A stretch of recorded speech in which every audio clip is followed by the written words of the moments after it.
Bye, babe. Have a great day. Love you. Love you. Okay.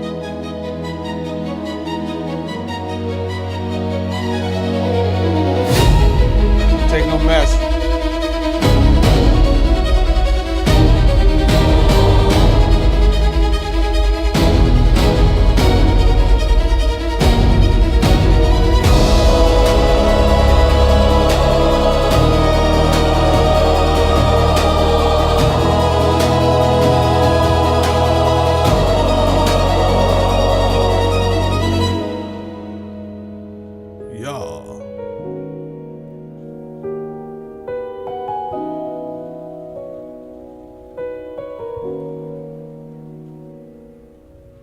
Imagine after all that work I did and I still am not ready for this particular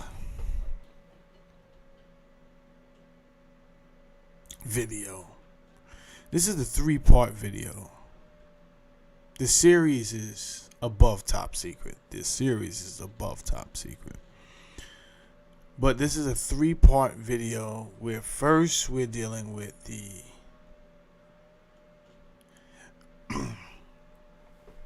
mysterious technology that emerged around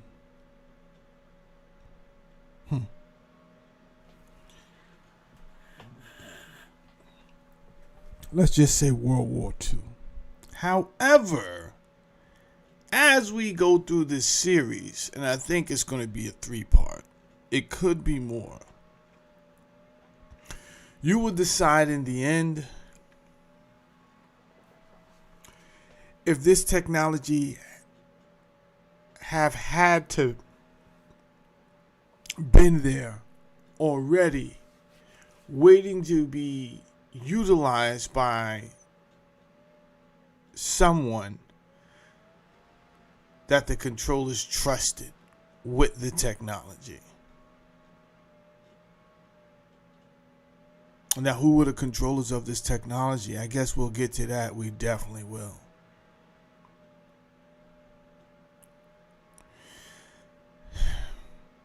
If you're anything like me, you were under the impression that because the United States is so strong right now that the United States,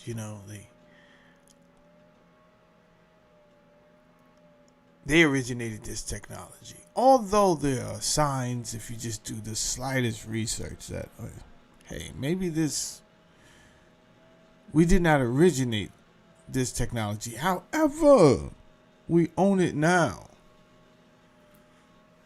And I think we're good at that part, right? And what helped is the Federal Reserve dollars. The backing of the Federal Reserve, it is a kingmaker. It's a kingmaker. It puts you in position. And then you just rewrite history from there. But thank God, we're still close enough to these events. We're not like 200 years away where they start that's when they really start to erase stuff. You got to be careful. You got to teach your youth.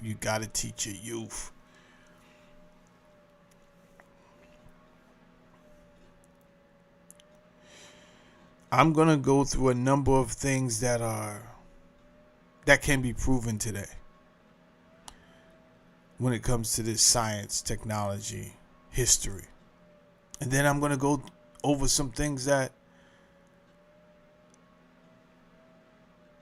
some people, they love the word mainstream. Oh, the mainstream historians don't think that. I'm going to say some things that are in opposition of your mainstream scholars, but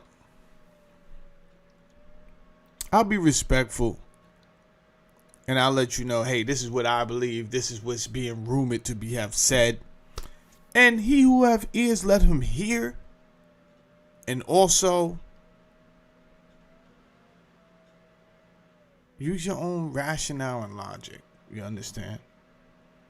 Now, let me get into something right now. There was one more thing I really wanted to look up. Not look up, but have ready.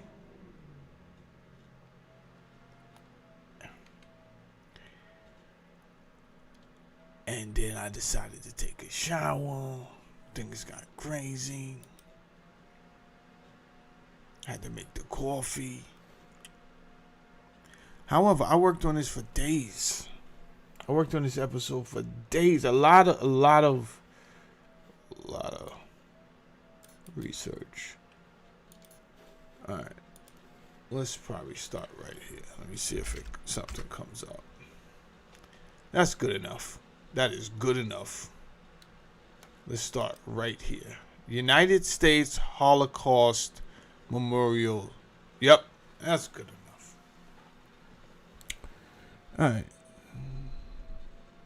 All right, Uncle Andy says the Wi-Fi is acting kind of funny. It's acting kind of freakish. It wasn't doing that before, but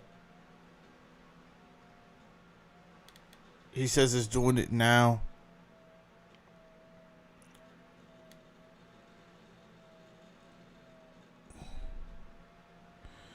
Angie, I've been at work.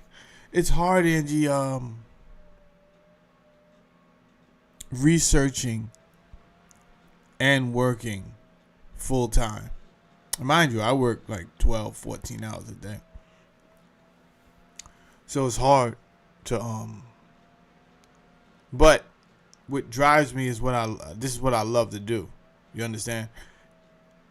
I love to do it because I always find out something fascinating. Something blows my mind every time. So let's just try to deal with the whole network situation. I apologize if it's going in and out on you. All right, let's start right here. Now, I believe that word is German, right? So if we break this down, we can all probably just pronounce this as crystal, right? And then that is knock. I'm understood this is crystal night.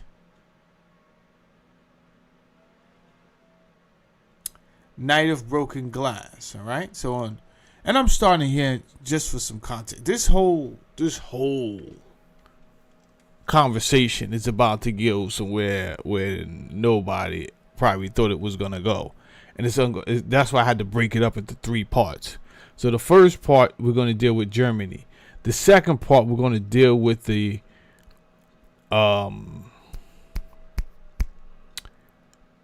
it's gonna be Antarctica and what's going on in Antarctica. It's more than some caverns. It's way deeper than that. There's a lot going on in Antarctica. Cities. This has been documented. That's why I'm saying it.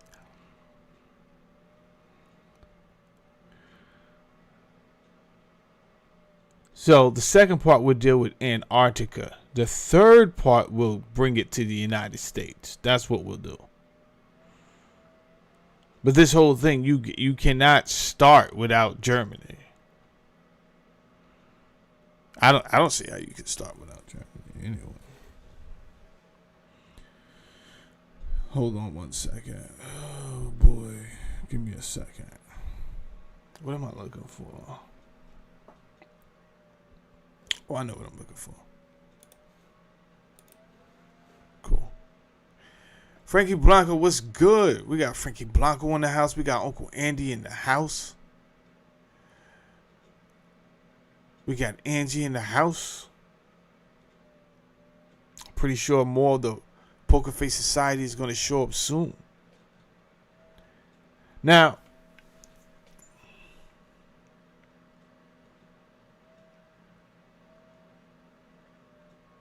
give me some time, because I want to word this right.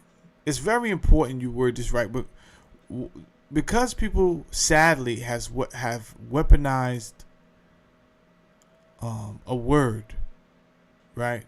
to be able to just say a word, and that word I'm talking about is anti-Semitic, right? But they use it inappropriately. They use it when it doesn't need to be used. Then it gets watered down, right? It leads other people to really research into the word. Then things get crazy because you find out, okay, none of this makes sense. And at the end of the day, there is a group of people that is oblivious to what's going on, and they're like, hey, I'm just a human being. I don't know what's going on. I don't know why you hate me.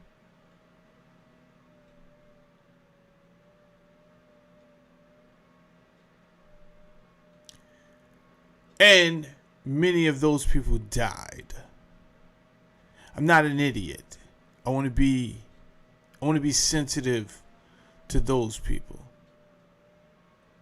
What do I know? I'm just living life. You understand? Yes, I'm Jewish. Is there a crime here for being Jewish? No, it's not a crime here. So what's the problem? I guess the real problem is there are those who say they are Jews and they are not. That's the problem. There are those who say they are Jews and they are not. And they are giving a bad name to your group of people. But don't worry, because I'm not an idiot. So I won't throw the baby out with the bathwater. However, this must be spoken about. So I started Kristallnacht because if we're going to go over the history, we're going to go over the history. My mouth gets crazy, and I don't want someone to misinterpret my sarcastic, nonchalant, politically incorrect tone for hatred at any point. You want to know why I hate? But I hate the entire humanity right now. I love them, but I hate you. It's so primitive. You understand? It's so docile. So I jokingly hate, but it's not a particular demographics. I hate wicked people. Those come in all forms. But some people, they're stronger than some of these groups are stronger than others, right? That's just a fact. But I know how to separate and say, okay, you hide it in there. You know why? Because they wrote about it in the text. And they told me already. Some of you going to say you Jews and you not. You just hiding amongst those people so you won't be revealed. I already know the truth. I know what's going down. Don't worry about it.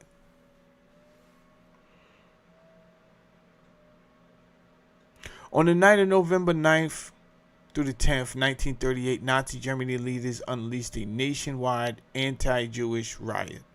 The violence was supposed to look like an unplanned outburst of popular anger against Jews. In reality, this was state-sponsored vandalism, arson, and terror. This event came to be called Kristallnacht, the Night of Broken Glass. It is also referred to as the November Pogrom.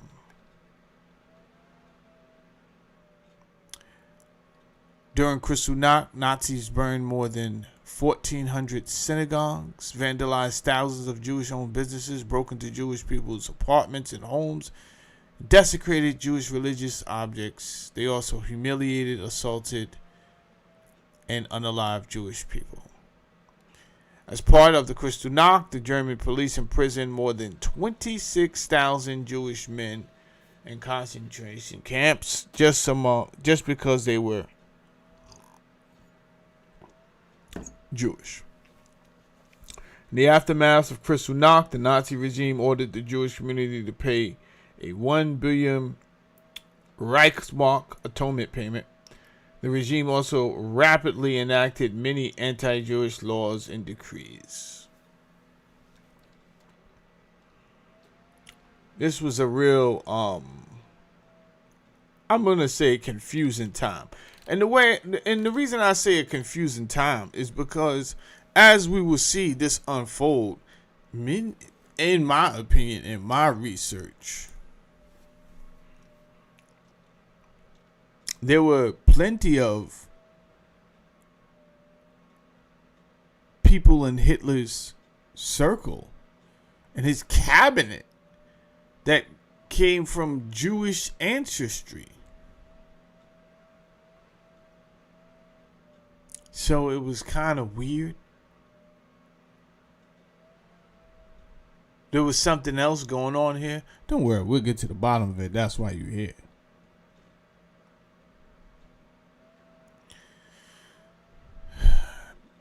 Big TTV is in the building. Good day, sir.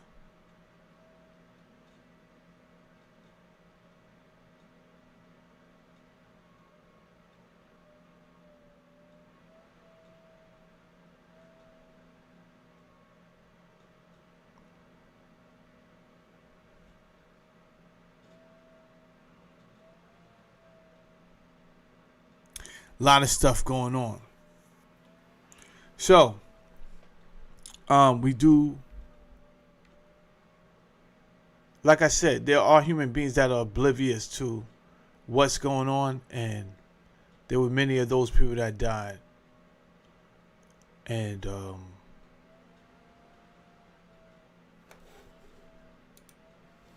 we just showed them a little bit of humanity today, right?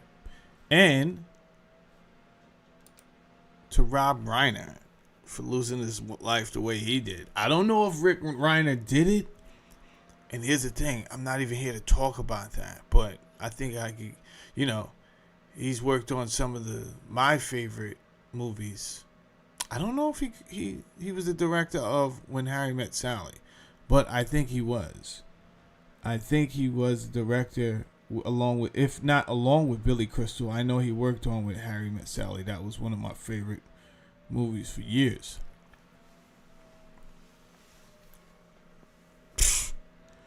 None of us know how we're going to go out, but who would have figured? Oy vey. Knife stabbings? Jesus Christ.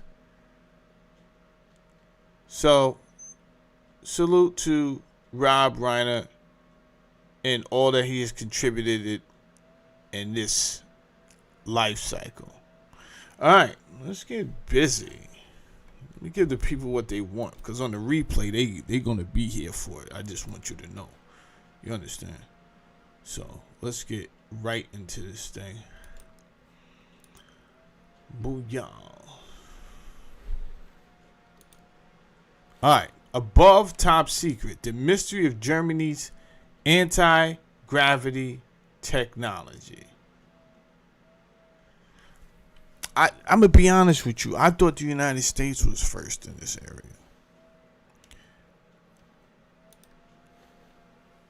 I thought they was. And they weren't.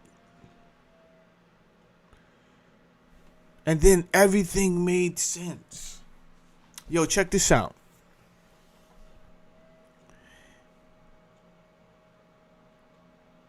If people get you to think that something is so taboo that you won't even research it, that's a good thing for people who want to hide things, right? Not saying that that's what the United States wanted to do. However, it's not. This was tedious work, but it wasn't rocket science, right? This what I did looking up this stuff. It was tedious. Hold on. Somebody's calling me. Yeah, hold on tight.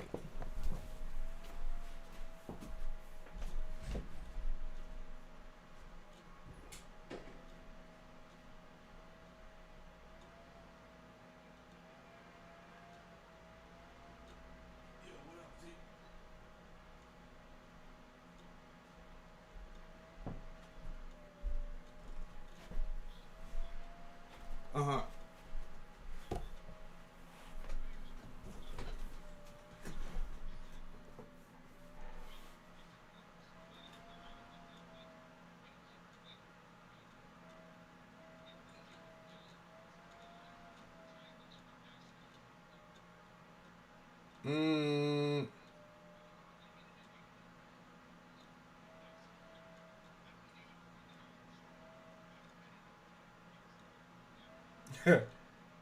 Yo, that's good. Yo, this is a good conversation. I ain't gonna hold you.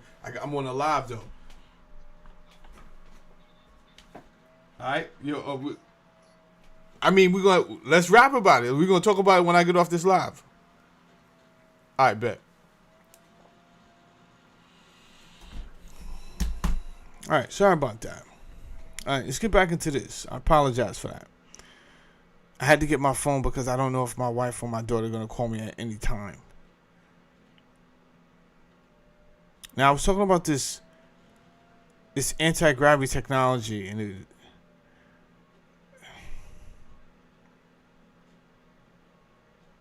I was saying this wasn't tedious work. It was just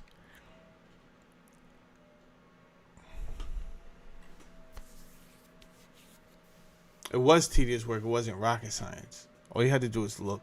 It's right there. It's right there.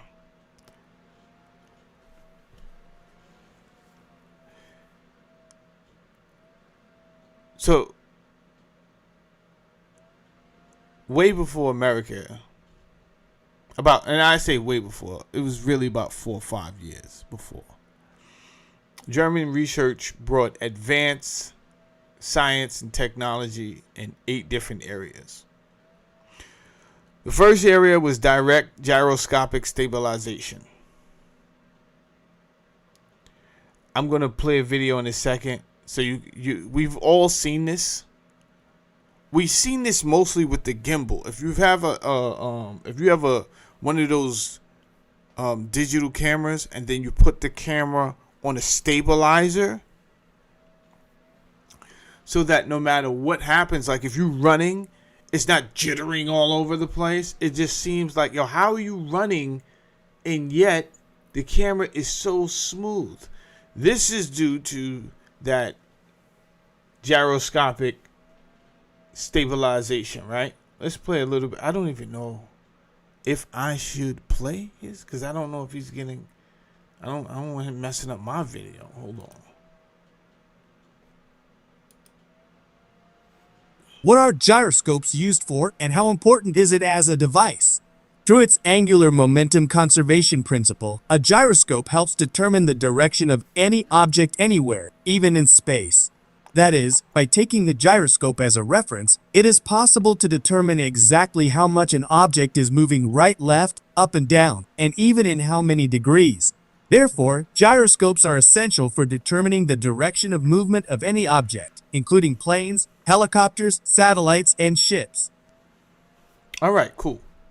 So, that's gyroscopic stabilization. Like I said, we've all seen this before.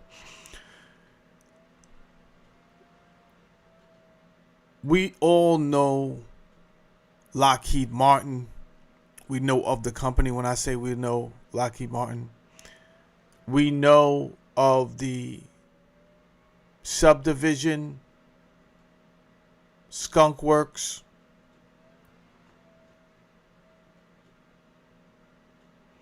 We've heard about some of the fancy technology they have, including the invisible cloak, stealth bombers,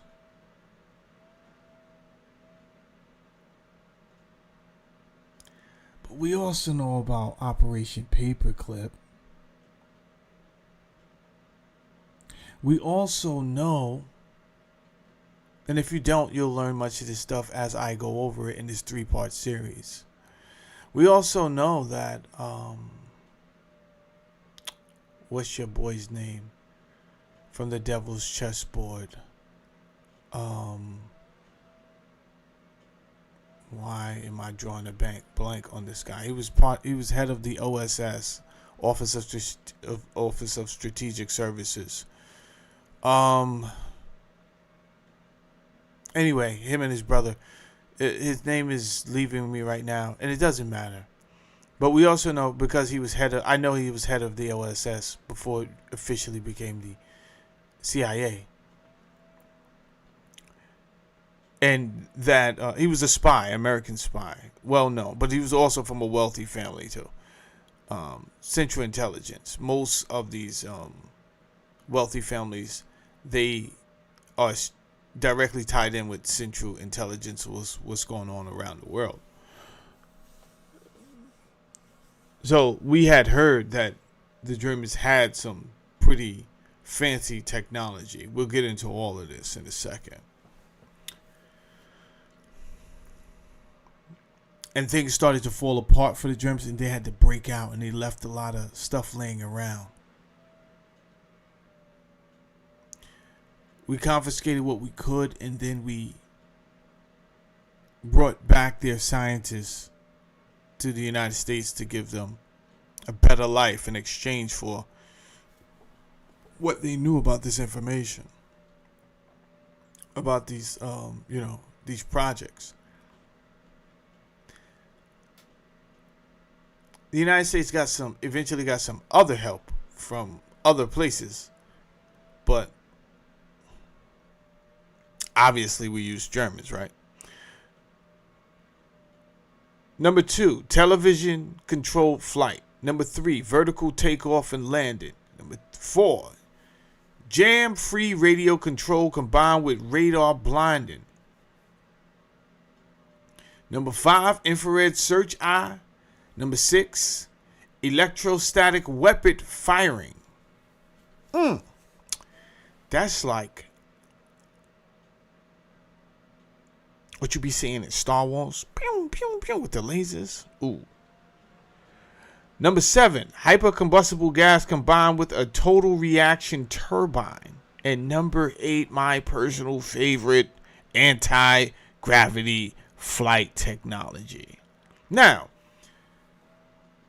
if you really take a look at everything I just named, these 8 different areas of technology and science, that is rocket science. Literally rocket science. As we will get into, they definitely had, the Germans they were first in the rocket designs, the advanced rocket designs. I think the brand was V something, but we'll get into it.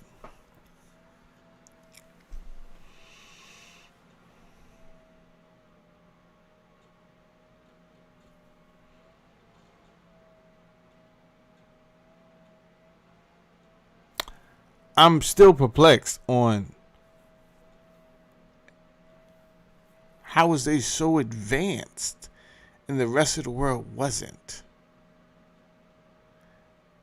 Right? As we get into this series, we're going to see that it was the Germans that was already in Antarctica. That's how we know there's work being done in Antarctica, and not a little bit of work. We don't know this because of American intelligence. American intelligence would never tell you this. What are they telling you this for? Right? Especially since they commandeered it. Why would they tell you that? We know from other countries who did investigations and their reports are declassified and came out. Yeah, we went and did that years ago. It's true. It's up there. What? So why is the United States making it seem like? I don't know why they're doing that, bro. I don't know why they're doing that. I'm just telling you. I was there.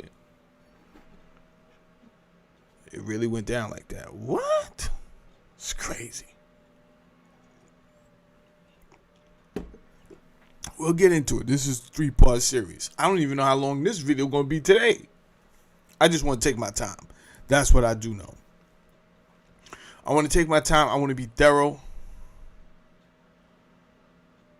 So it may start slow, but then it's going to speed up. This could be a short video for all I know. Because I know I'm starting slow. And I'm starting slow purposely. I do apologize because I know many of you have anxiety and you can't wait. You're impatient, right? However, I want to drive home the point that the Germans were leading in this technology.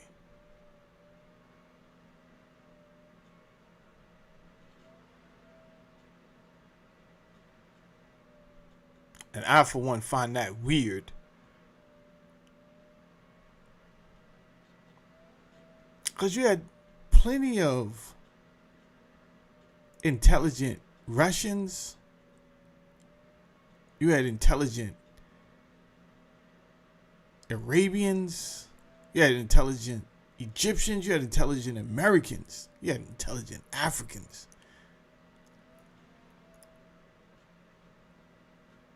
Sidebar, it'd be some supernatural stuff going on in Africa, but we're gonna save that for another series. Some serious supernatural stuff going on. So maybe the Africans, I believe the Africans could have did it anytime they wanted to, if they was tapped. It's not that they wasn't tapped in, but if they wanted to be on some shicey business, they could have been like, yeah, we'll take that deal. But I don't think they took that deal. Unsidebar. What deal you talking about, Jamel? We'll get there. Easy.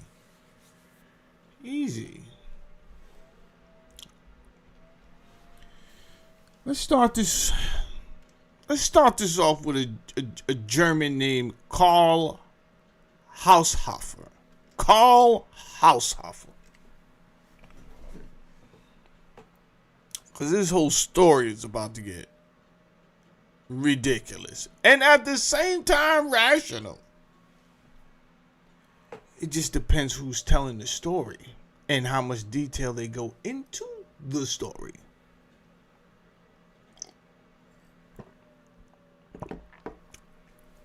Karl Ernst Haushofer was a German general, professor, geographer, and diplomat. He entered the military at 18. In 34, he became a teacher at the War Academy.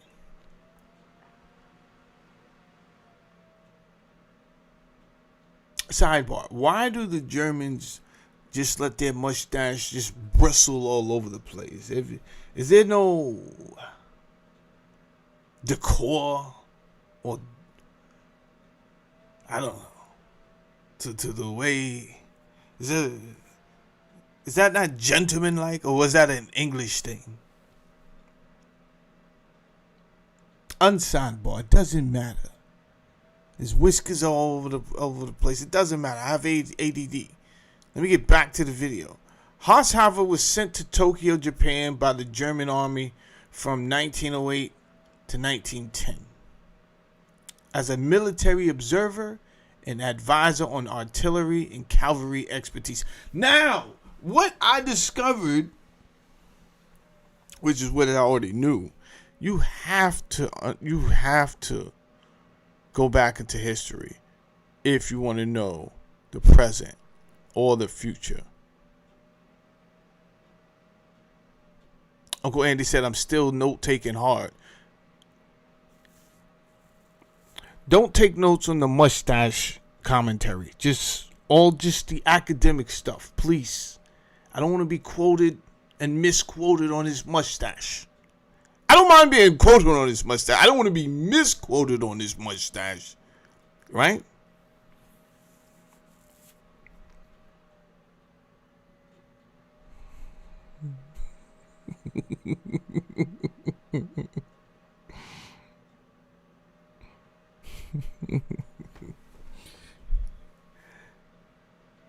It is so important for us to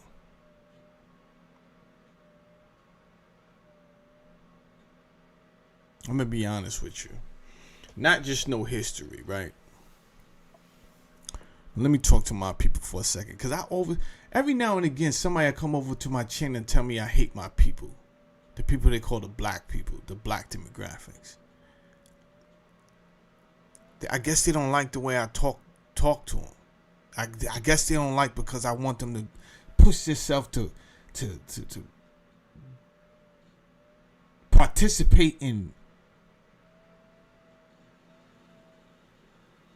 the evolution of this earth, of what's going on. You can't participate if you willingly are ignorant. If you're willingly ignorant, you are choosing not to participate. And I try hard to look at another demographics on this earth, and I say, what other demographic is proud to be ignorant and proud to hate their own and proud to, and I say hate your own. You saying I hate you my own because I give you hard reprimands, right? And I curse you out for doing stupid shit and praising dumb shit. Yo, why are you rapping about this dumb shit? It's 25. This is not even the 80s. You still rapping about selling drugs. Nigga, sell your drugs and shut up and feed your family. What you rapping?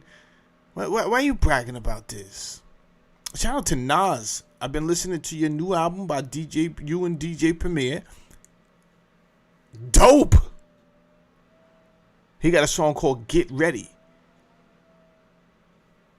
It's more about technology and science and investing in crypto, and he gets busy. He understands hip hop. He understands hip hop.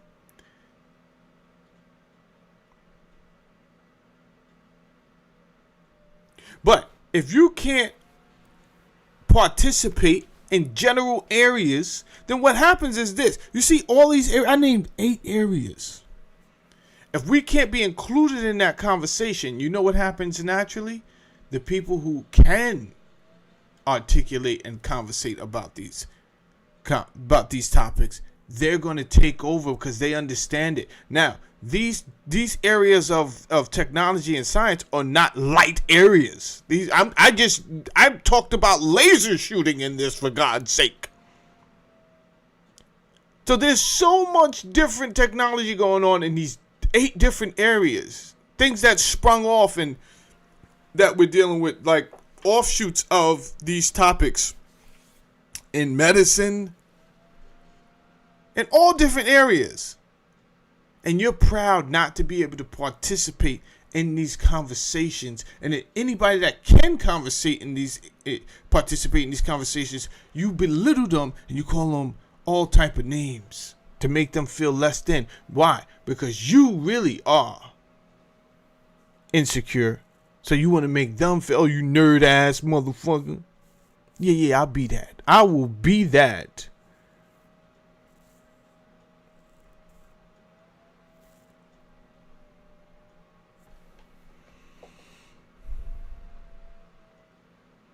But tables turn.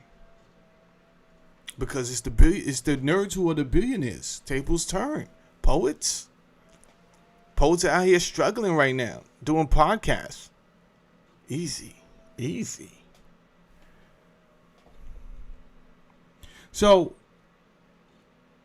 I love the history that I learned that first of all, I learned who Haushofer was. But then, I'm going to be very honest with you. I wasn't aware. Obviously, I was taught this. But I probably forgot that Japan and Germany were allies. That's very important to understand.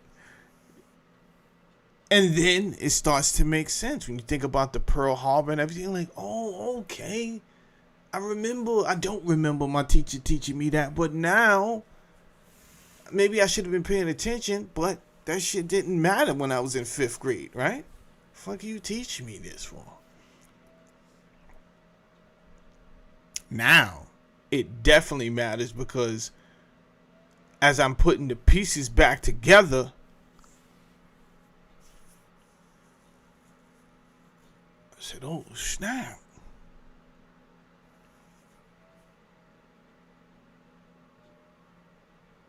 So this Haushofer was sent to Japan? Yeah, he was sent over there to be a diplomat. And what happened when he got to Japan? He fell in love? Really? With the massage house? Oh, no. We don't know nothing about that. But he fell in love with the culture. Oh, okay.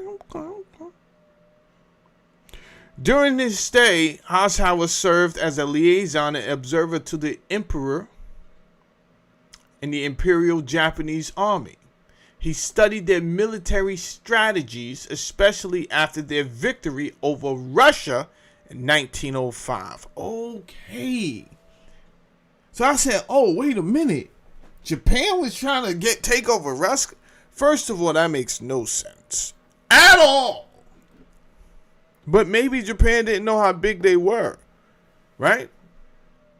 Maybe they don't know how small their island looks on the map compared to Russia.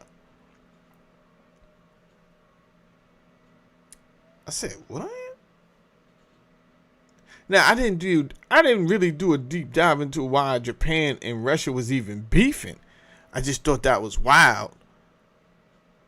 Because in my head, it looks like Russia looks like an elephant and Japan looks like a mosquito. It's like, you was out here beefing with Russia? Yeah, and we won. You won? What are you talking about? It's crazy.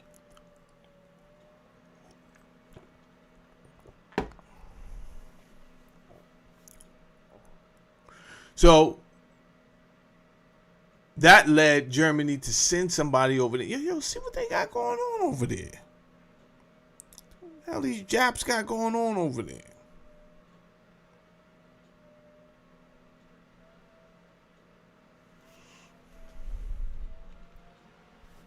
While in Japan, Hasegawa traveled across the country, obviously studying military reforms and modernization. He built relationships with Japanese military and political circles. Now, he had already spoken, obviously, German, but he also spoke Russian, French, English, and what he added to that was Japanese and Korean. Hasegawa was no idiot, obviously. So, being a German general, being a diplomat, showing interest, not arrogance, humility, and interest, and being able to speak the language, and hanging out with the emperor didn't hurt. Hasegawa naturally rose to the upper echelons of Japanese society. Top of the morning, man. Dingo, man. We here.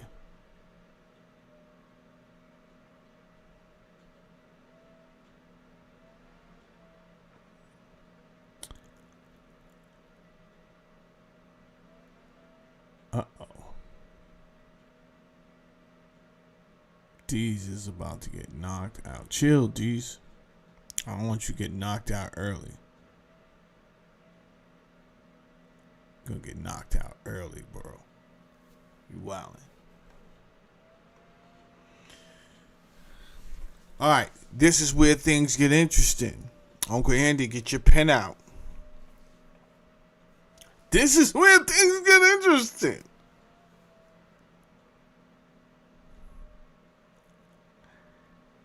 I can't pronounce this correctly. Let me see. Kokorayo.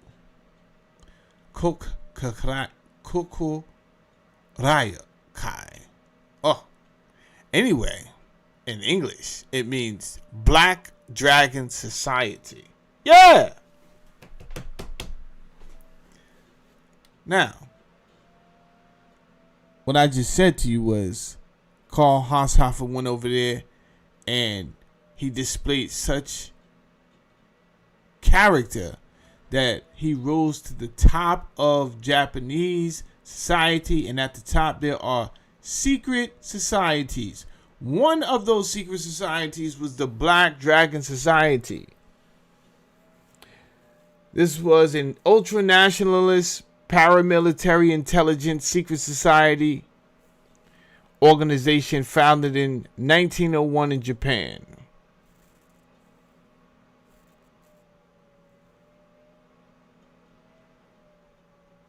Apparently they were badass. They believed in martial arts, but it wasn't like some cheesy ass kung fu show on Saturdays at 3 o'clock that I did used to watch. I used to watch this. Loved martial arts on Saturdays, 3 p.m. Right before MASH and Mission Impossible.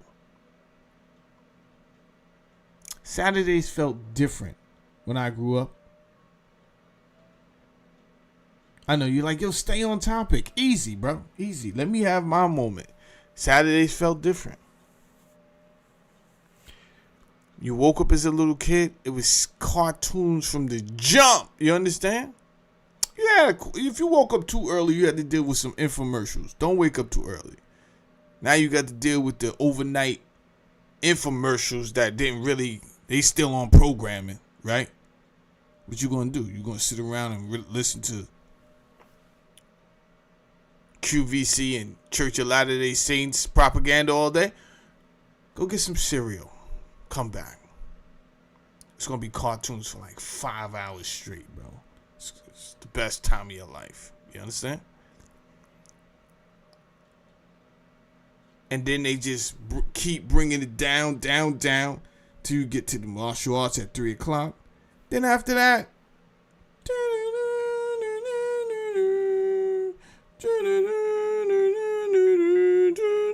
that's when you know I gotta go. I can't do this. And you go outside and play basketball. Now, the ideology behind this, from what I'm gathering, I wasn't there. I don't want to make it like I'm pump faking like I'm initiate of the Black Dragon Society. I am not. But from what I'm reading, it looks like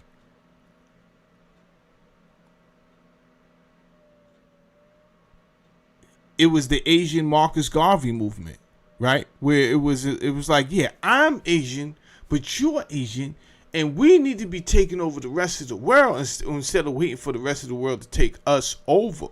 We need to be sticking together. So it looks like this Black Dragon Society, really, it wasn't just about the Japanese. It was about, if you're Asian, we stick together and we utilize our resources as a unit. However, from what I did discover, there were 3 Westerners that were initiated into the Black Dragon Society, and one of those Westerners happened to be Mr. Hoffer himself. The Black Dragons believed in Pan-Asianism, uniting Asian nations under Japanese leadership, anti-Russian and anti-Western ideology, military expansionism. That's a big one. Expansionism. We'll get into that in a second. Espionage and covert operations, samurai revitalism, and Shinto nationalism. I think that's what the Japanese were naive. Trying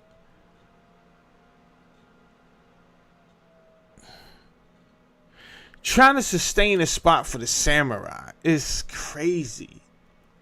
When all it's nuts when they got all type of automatic weapons out here, bro. What are you doing? Showing me your new sword.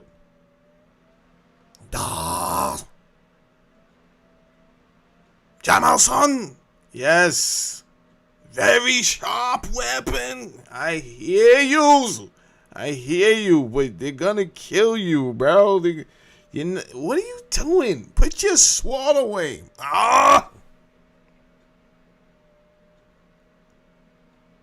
Very skilled samurai. Bro, they're gonna knock your block off. You wildin' right now. Trying to preserve samurai culture. It doesn't matter. The white man has guns, big guns that go fast. You bugging. However, they thought they could revitalize the samurai and Shinto. Okay. The core idea was Japan was destined to lead Asia and push Western influence out of the East. And I get it. Ever since... Hold on one second. El Boogie, what's good, bro?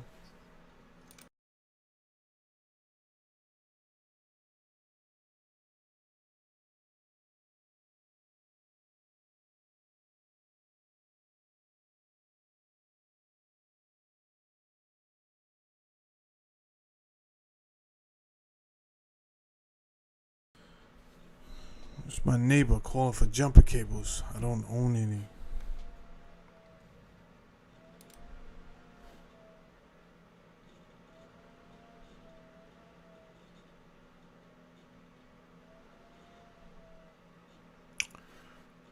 Alright, let's keep on going.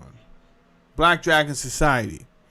Black Dragon Society functioned as a covert intelligence and paramilitary organization, operating more like a hybrid of CIA, MI6, the Yakuza, a secret society.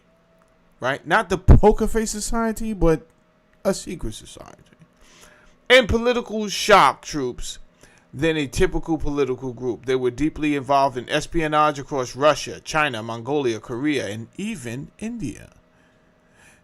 Sidebar, who has seen the movie RRR? The Indian movie. One of the best movies I've ever seen in my entire life. I love that movie.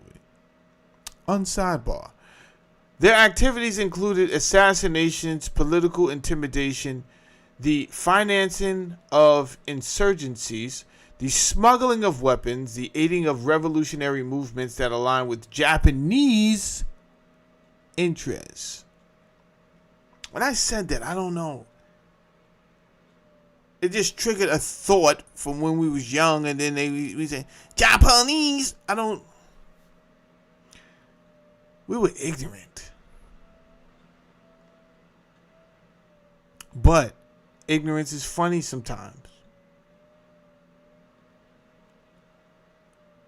But I like to see it two ways, right? You go ahead, make fun of the Asians, but now I want to see the Asians make fun of Americans, and this where it gets funny as a kid. It's never funny if just one group is just picking on the other group won't fight back. You guys gotta hit back. All right? Make fun of this guy now. Anyway, let's keep going. In addition, the society cultivated a wide network of spies and agents throughout Asia. Their operatives were trained extensively in hand-to-hand combat. You gotta love them. At least you're not running down talking crazy to them on the 1-on-1 fade, right? Because they're going to put belt to ass. But it was kind of like too locked into that hand-to-hand combat. Guerrilla warfare techniques and intelligence gathering, giving them a reputation as one of the most dangerous non-government forces in East Asia. They was badasses, right? Badasses.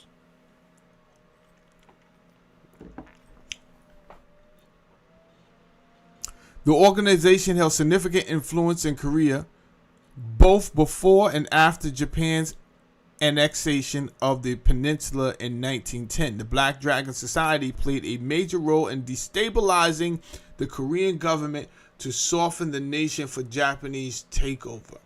And hence why Haas Halford probably learned Korean. So now he knows Japanese and Korean.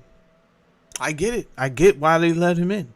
They infiltrated the royal court, manipulated Korean politicians.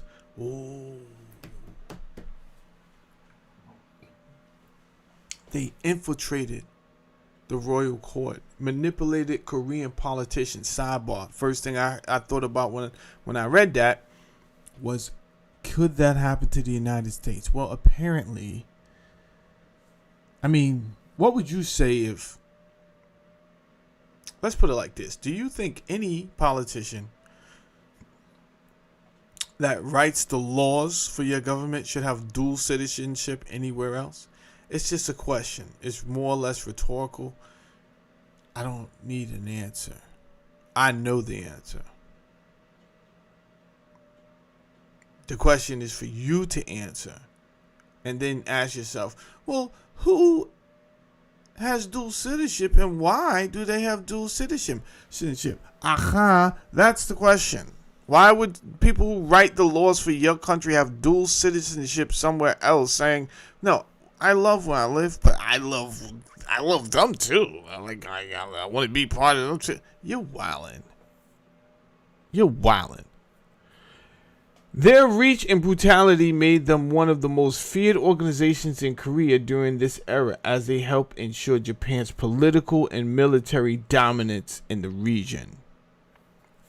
Correct answer, Angie. Correct answer. It's crazy. That's one of the craziest things that we're witnessing right now.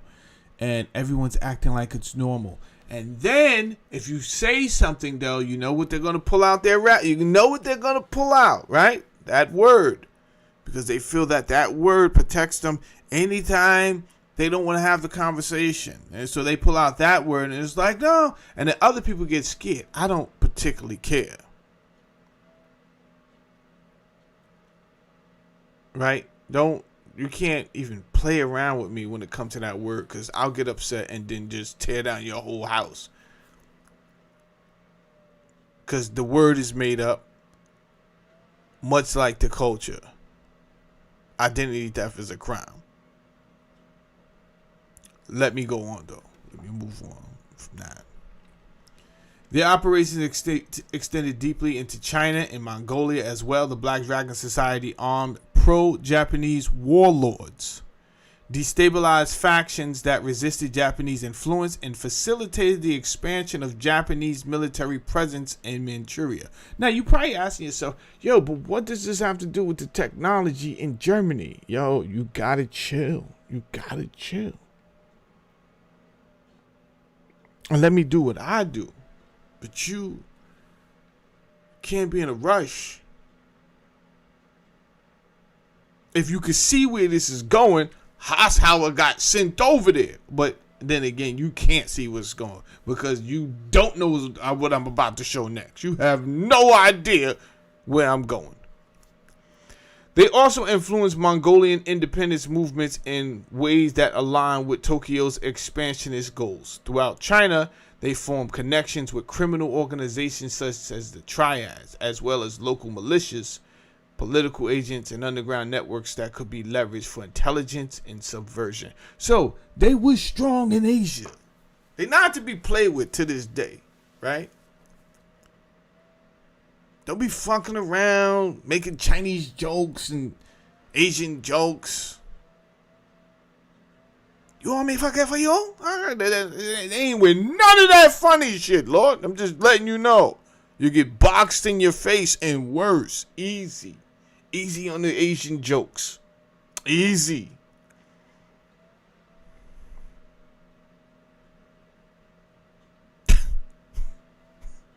Gotta chill. You gotta chill on the Asian jokes. That's the Black Dragon Society. Roby was good.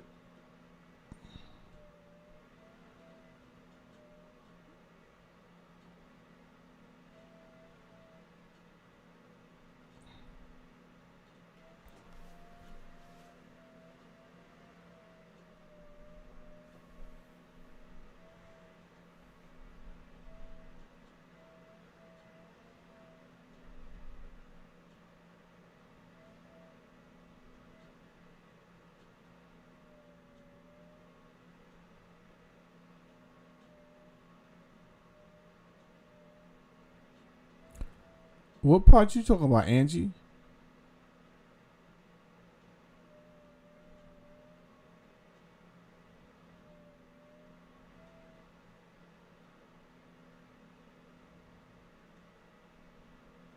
Okay, Angie's talking about a movie that she says is related to this conversation. And it's called The City of Lost Children. I have not seen it. I don't think I've seen it. But she says there's some similarities in the conversations, how they're connected. Okay. I don't know if it's I'm about to make a 90 degrees angle turn on all of this. So I don't know how much it is, but it could still be connected. I think it still is connected, right? I would throw it in my spider web because I think the children missing is in this still. But, the last conversation, okay. The society maintained close ties with samurai extremists and Japanese military hardliners, forming part of an ecosystem of ultranationalist groups such as the Genshosha Dark Ocean Society, the Cherry Blossom Society, and the Imperial Way faction. Together, these groups cultivated the ultra-militarist ideology that fueled Japan's aggression leading up to World War II. Their influence contributed to Japan's invasion of China, the atrocities committed at Nanking, the empire's rapid expansion into Southeast Asia, and ultimately the mindset that produced the attack on Pearl Harbor. Although the Black Dragon Society was not an official arm of the government, their worldview and operations heavily shaped Japan's national direction and imperial ambitions.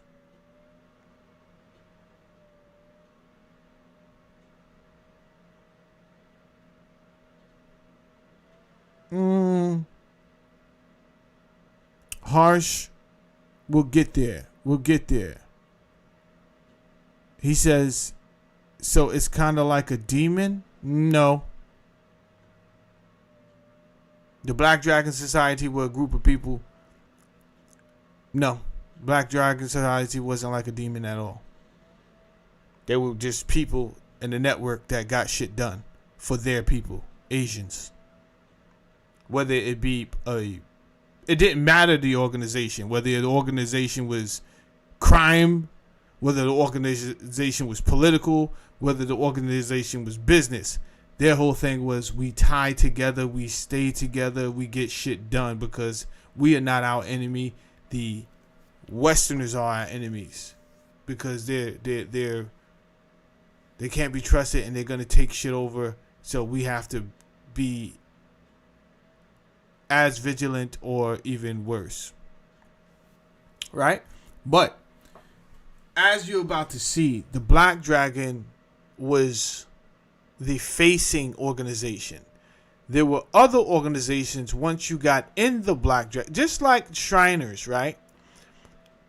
Who knows that you could not have been a Shriner back in the days. I think I see some Shriners running around that are not a 33-degree Mason.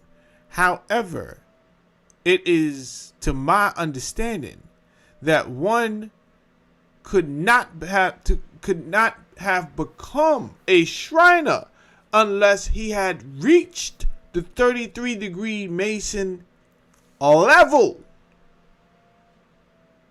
And at that point, you was allowed to become a Shriner, which, by the way, is based off of fallacy. And you can look that up, and that came out. The two guys who started the whole Shriners thing and said this was a tradition passed down from the ancestors of Muhammad. All wrong.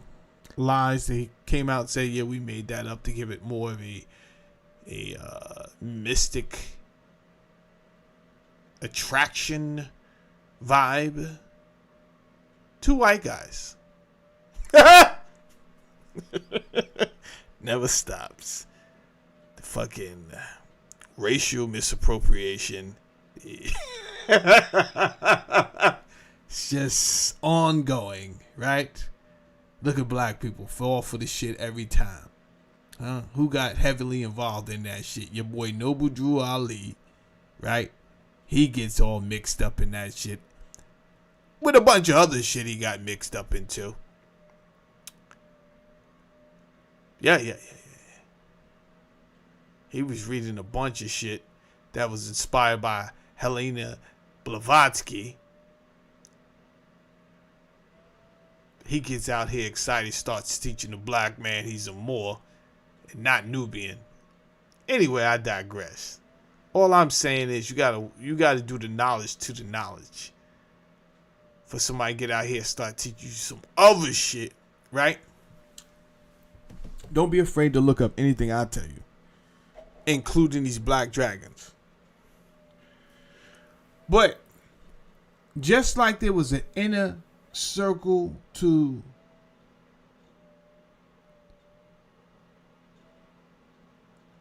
the Masons, like there was an inner circle you could have went to, it's the same with these black dragons. Once you hit high enough into the Black Dragon Society, if you are allowed, then you go to the Green Dragon Society. Oh, shit is about to get crazy. Yeah.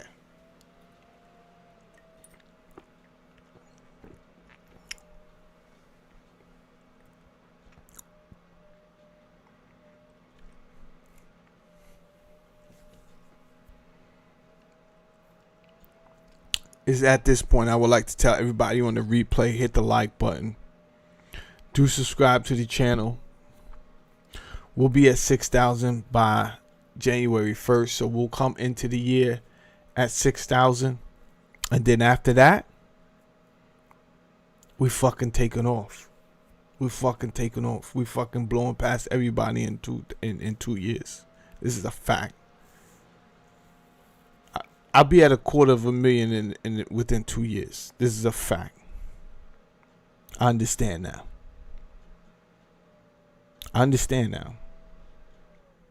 So we're not worried about the numbers. We just want to put out good content. And my whole brand is truth over lies. So my thing is this. It really don't matter how long this video is for me to tell you what's going on. Why? Because ain't nobody else fucking telling you. That's why. Nigga, I got the keys. Fuck you mean?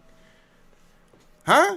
They over there talk about dumb shit. I assure you this. They over there talk about gossip and dumb shit. Come over here, fuck with your boy, hit the like button, hit the subscribe button off top, and go to a place called, download Beyond UTV, right? Because that's our network. Beyond UTV. This can be downloaded on any phone, whether it be an iPhone, whether it be a Android phone, tablet. You can go to the Google store, just download Beyond UTV. We have original program coming up. We have documentaries over there. Plandemic, The Lost Century by Dr. Stephen Greer. We got it. Right?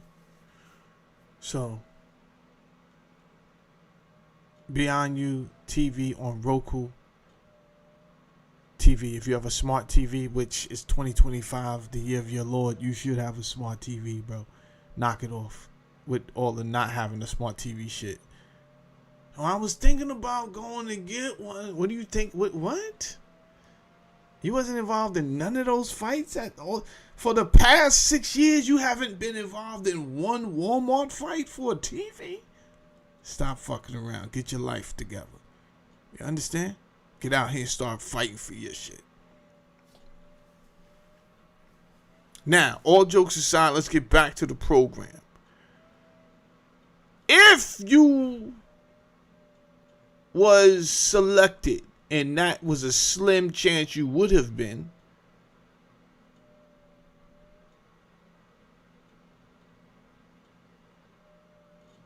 then you would have been initiated into the Green Dragon Society. They are connected to the Black Dragons, but this is the inner circle, so you wouldn't have heard about it. This was a small, semi-secret Japanese group who were mainly esoteric Buddhists who studied magic.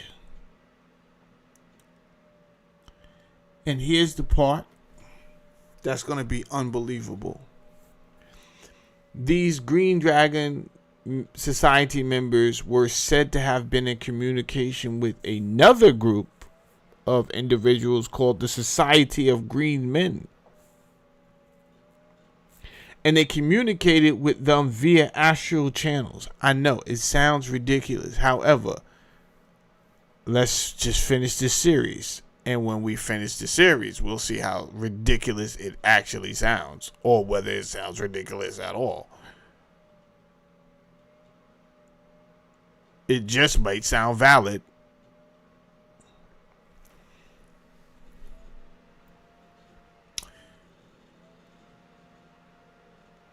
I have to mention that these members of the Society of Green Men definitely are said to have been reptilians from the star constellation Alpha Draconis. Alpha Draconis is the designation for the brightest star assigned to the constellation Draco. Arab astronomers called this star Thuban. To the Egyptians, it was one of the indestructibles. So this star constellation has been around for obviously a long time. People know about it.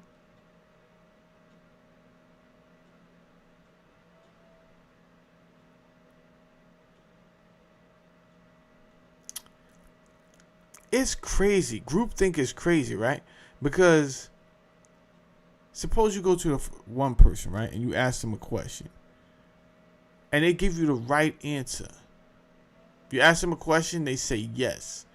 That's the right answer. You smack them in the face.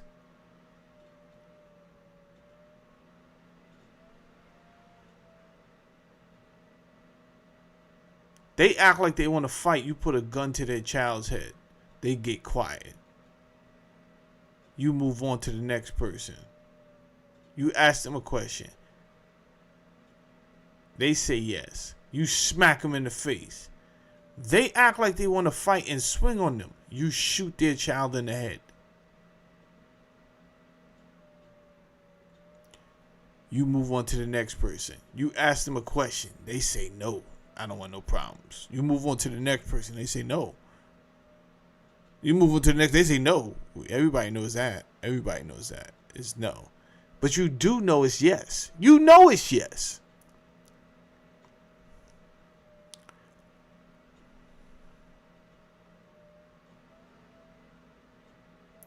I say that to say, because I've been ridiculed and judged for having conversations about the presence of reptilians. And when I discuss certain things, people act like I'm the first person to bring it up, right? And I look at them like, yo, bro, I'm not the first person to bring up reptilians, bro. And I won't be the last. Why are you so adamant that these reptilians don't exist? Oh, that's a rhetorical question. I know why. Because you don't know history. And they gave you a new history. Yeah. They gave you a new history to learn. Religion. Which is mostly made up shit. To control you. That they stole from other civilizations. Yeah. But this ain't a video about that. Fuck all that. It is rumored that these green men were connected with the infamous underground empire of reptilian extraterrestrials from the Alpha Draconis. And some say they were said to be able to see and travel through time. The group was said to have some very ostentatious plans for the future up into the year 5000. Now, like I said before, I didn't start talking about these damn reptilians or serpent people.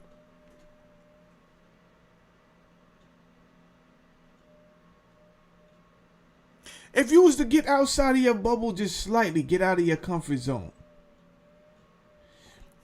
And this is why Uncle Andy takes notes. Right?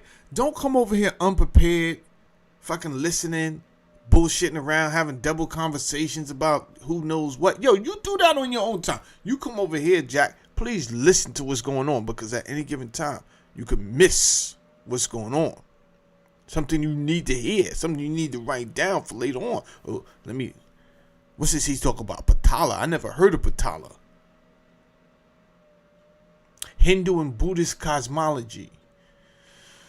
The underworld beneath the earth, home of the Nagas. I've spoken about the Nagas people before. The serpent people, the serpent beings, ruled by powerful serpent kings like Vasuki and Sisha.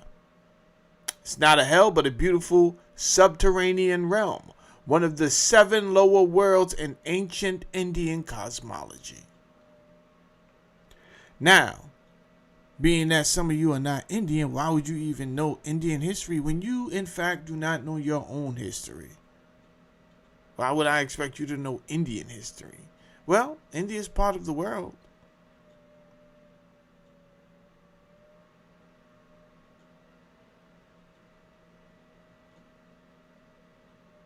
You might want to get involved with other conversations, but never mind all of that. You act like I was the first person to bring up reptilians and reptilians living underneath the earth, when in fact, I was not.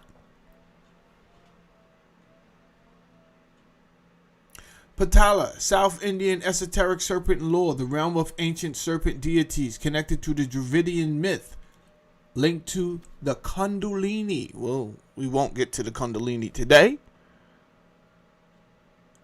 Underground cities in the Naga tribes. But the Native American, the Aboriginal Native American,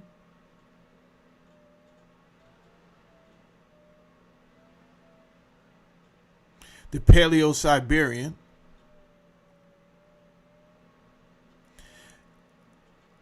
they speak about something also called Snake World. And they also speak about a Patala. Some modern esoteric or New Age sources use Patala to mean a subterranean reptilian world. An underworld access through caves or portals. A mythic snake people civilization. This is not coming from Saladin. I did not make these things. You can look these things up. It's funny because people they pass down stories through oral tradition. This has been done. Damn it, this was done with all of your books. I'm talking about all of your goddamn books. The Torah, oral tradition. The Quran, oral tradition. They said they was writing down Quran scriptures on fucking chicken bones, stones, in the sand, wherever. Ultimately, it alluded to oral tradition, bro. You're not running around getting all this. That's not even organized. What are you doing? Like, bring me those files. What fucking files? I got rocks. I got bones. I got camel skin. What do you? Just bring it all. Bring it all. We need to record all this shit. Jesus. And as far as your New Testament goes, we already know the Old Testament was basically oral tradition, right? New Testament, yeah. I already did this video, bro. We're not doing this. None of that shit was original. So you can sit up here and listen to hours of bullshit if you want about the P52 and the P1 and the Codex Vaticanus. Yo, shut up. All that shit, you don't know where none of that stuff is the originals, bro. These are copies of copies. Shut up. Tell the people the truth. Tell the people the truth. These are copies of copies. So don't tell me Mark was the first one written in John. Yo, shut up. You don't know that. This shit is, you're just spreading lies. Misinformation and disinformation. The truth is, You don't know where the originals are at. And these are copies of copies through oral tradition. All of this shit is oral. So why, when another people start talking about something that is not in alignment or congruent with the lies you fucking told, they all of a sudden have to be addressed as myth and mythology? I think it's disrespectful. Right? Why all of a sudden? All of a sudden it's myth?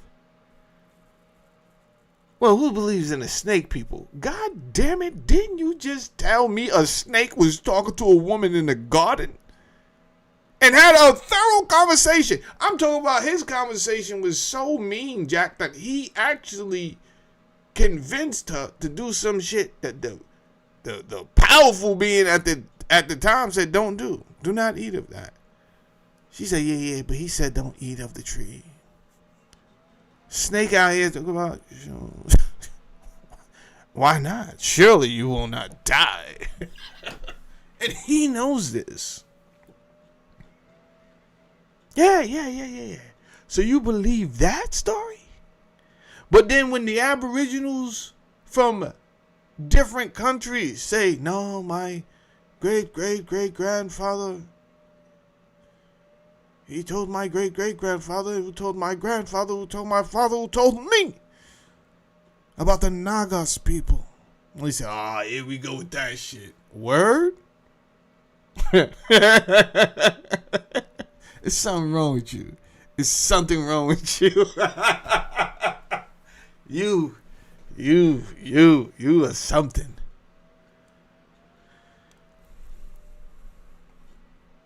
There's something called Atala. Place without a bottom, or the unfathomable realm. Atala is associated with magical illusions, sorcery, shape-shifting, pleasure, and sensory experiences.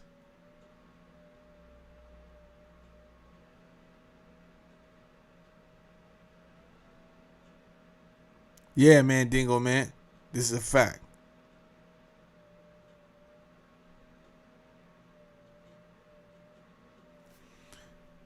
But this is why I write it down, so then people. That's the whole thing about the Poker Face Society. I give you, just like what Mandigo Man said, I'd rather give you the breadcrumbs. Why? Because I still want you to put in the effort of going to look up what I say. This ain't a cult over here. I want you to go look at what I say, and then you come back and say, oh shit, that sounds great. Now, some people do that, right? And their research, they just go and Google some shit or YouTube it real quick. And they come back and they say, yo, they say that's myth that you're talking about. So I say, what the fuck do you think you believe in? If I'm talking about myth, what do you think you believe in?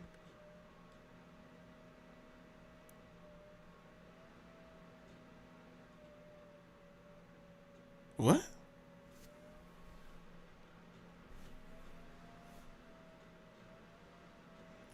Hara Bhava, an aspect of Shiva. Place of the spirit essence. This realm is connected to a chemical fire, minerals, and metal transmutation. Tantric practices. Now, what I'm paying attention to is the Allah, I guess, right? We started with Patala. Now we at Atala. At-Allah. Vai or Vit-Allah. Sutala.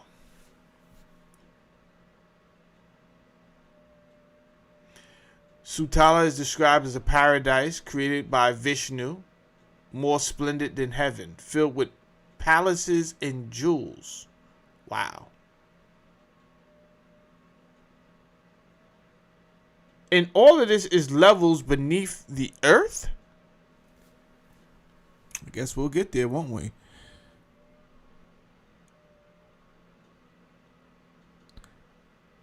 Talatala. This realm, a center of advanced knowledge, home of powerful illusion magic, protected directly by Shiva. Maya built weapons, palaces, and flying machines here. Sidebar. when I started to read some of these, I've read on some of the. I'm not an expert on reading the Hindu scriptures,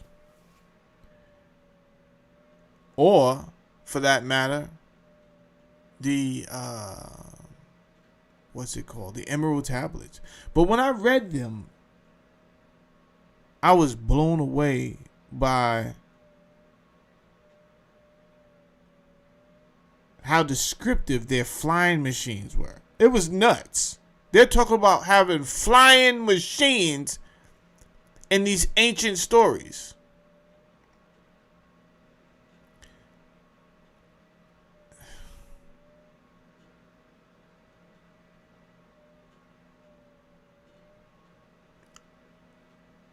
I don't believe that is they just said this stuff thinking that no, one day we will be able to do that, but I tell the stories as if we're already doing it. No.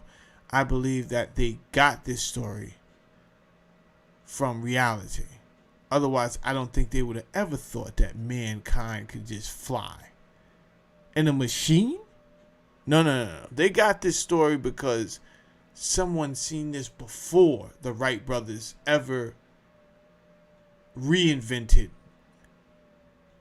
or had the ability to rediscover the ability to be able to fly.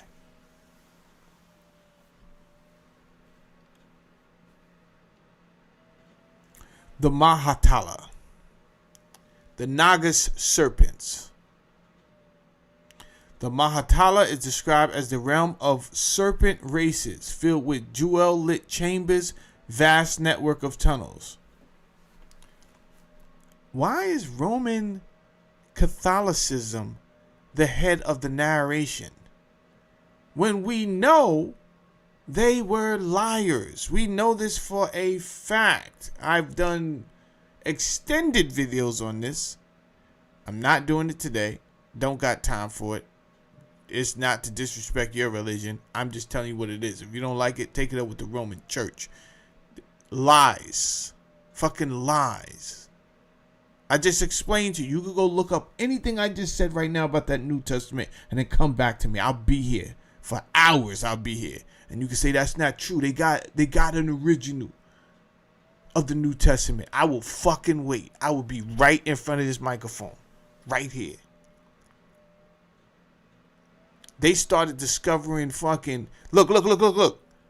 Air quotes. They started discovering all of a sudden these books that was written hundreds of years, 200 years after fucking the alleged death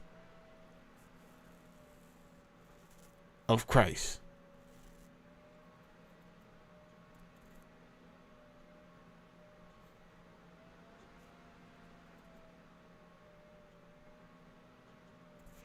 These the same people that didn't care nothing about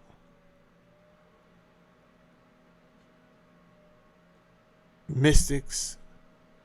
They didn't care nothing about the Jews.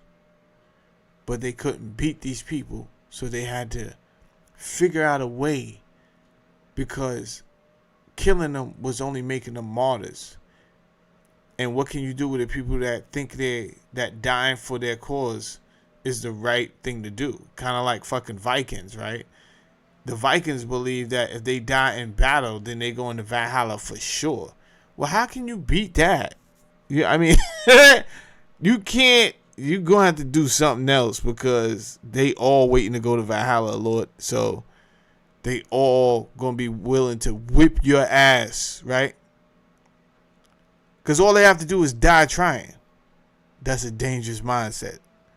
All I got to do is die trying, and then I'm going to get out, and I really have to try to kill you?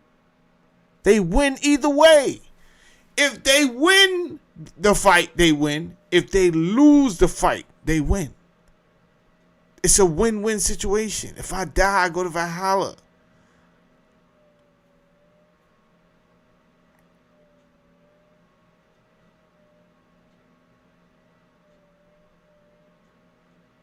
Later on, Roby.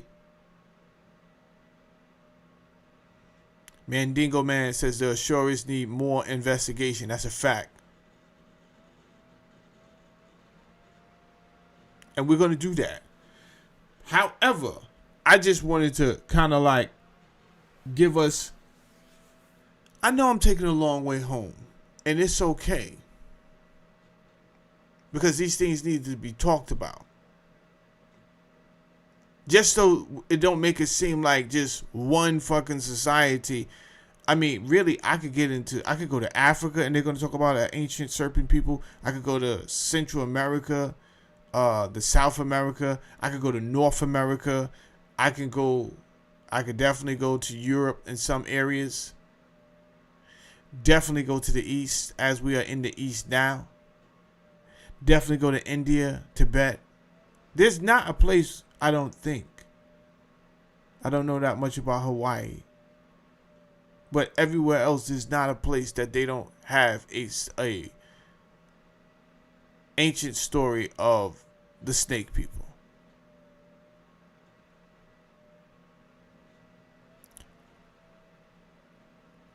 And my whole conversation is just to throw my narration and my conversation out the window is bananas, being that all of this was being said way before I got here. Patala, Nagaloka. This is the lowest of the 7 realms, the true snake world. It is described as glowing like blue fire, lined with gems, full of underground rivers, a paradise of Naga royalty. Sisha, the cosmic serpent who holds the universe, resides here. This is a realm most people refer to simply as Patala. Yeah, of course, some people would like to just sum this all up as a symbol. Now, this is symbology for shut up. Shut your face.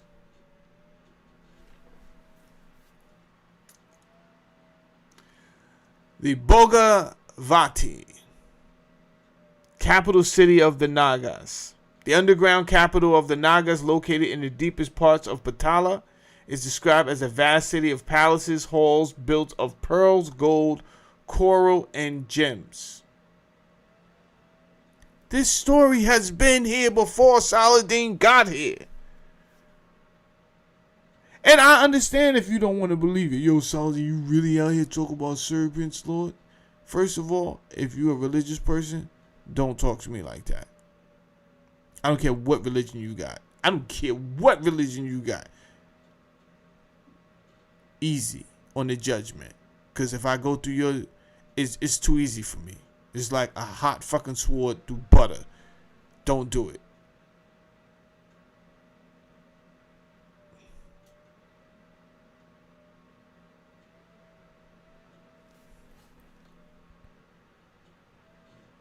Now, let's get back to the story at hand.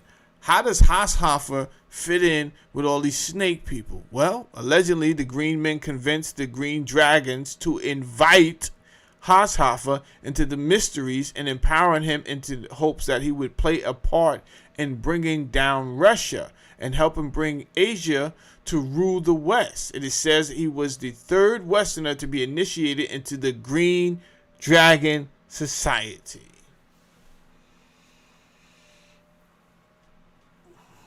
That's how he fits in. You understand? You understand why we take the long way home? So we find out why he was sent over to Japan. We find out he gets over there. He's loving it. Just not the massages and the happy endings. Right? He's loving the whole shebang.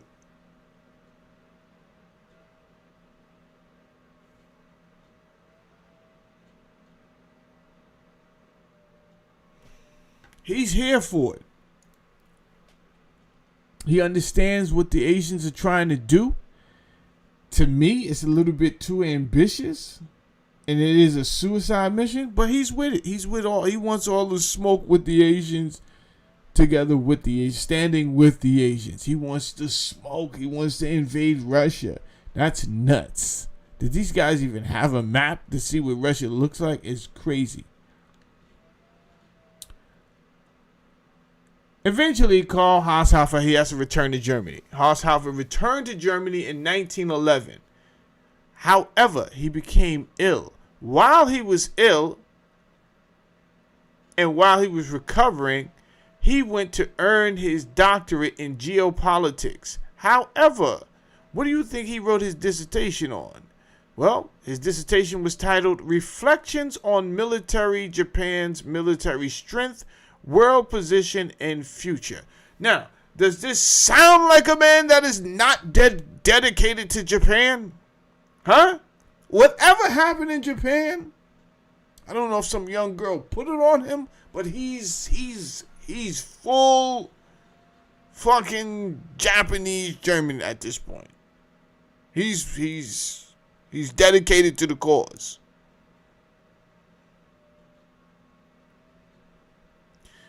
So, you could say, yo, I don't believe all that black.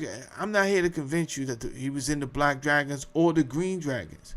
What's definitely in the history is that he went to Japan. What's definitely in the history is it influenced him to the degree where when he wrote his own dissertation, he still had Japan on his mind. In the cause, reflections on Japan's military strength, world position, and future. So it don't matter what you're talking about, what you don't believe he was in the Black Dragons or you don't believe he was in the Green Dragon. That shit don't matter. What matters is he was 100% with the shits.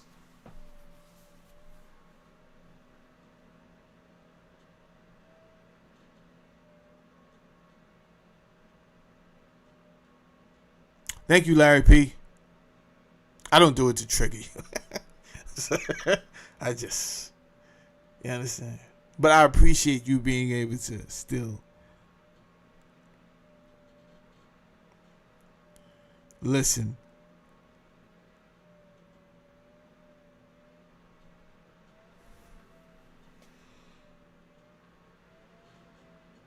World War I academia, secret societies, trying to keep their eye on me. Here we go. In 1914, meaning Haushofer, entered WW1 with the rank of general. He was extremely successful, and some allude that he had help from his intelligence friends.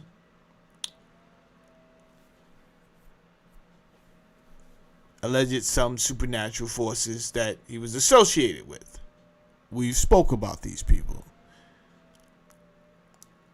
In 1919, he became the associate professor of geopolitics at Munich University, together with Adam Alfred Rudolf Gleyer, aka Rudolf Führer von Sebeltendorf. Jesus, that's her name. The two founded the Thule Society. And that is a logo of the Thule Society. Now, I'm pretty sure on the next slide, it's going to tell me to go look this guy up. And it does. But that's Rudolf von Sebeltendorf. Right?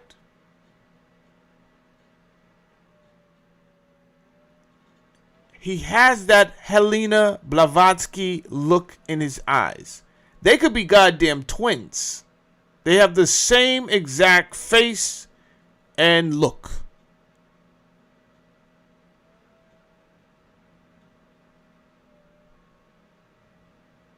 Mendigo's man says somebody got beat by nuns as a kid. Me? Fuck you mean? Yeah! Right on the knuckles. With the goddamn ruler. Wham! Yeah, me.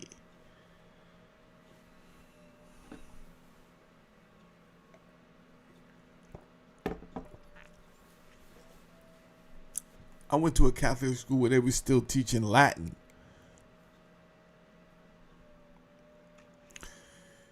And then the crack era hit. My father had a good job.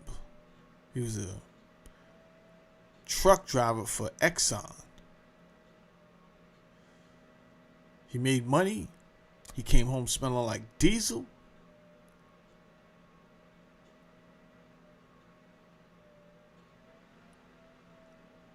He preached a good word. And he drank a little beer on the weekends. Regular man shit.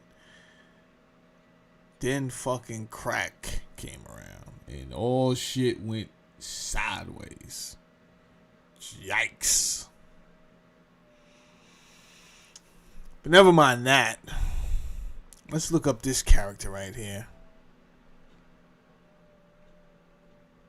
Yeah, Anthony, you know. Those nuns was not bullshitting with the ruler jack or the long, like Anthony said, the long, fucking long yardstick. Wow! Oh, spoons, all type of shit, right on the knuckles. Yeah.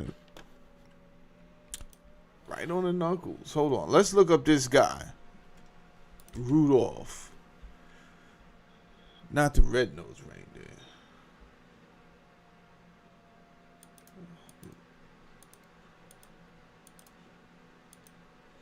Let me find his, I think I got his wiki somewhere up here.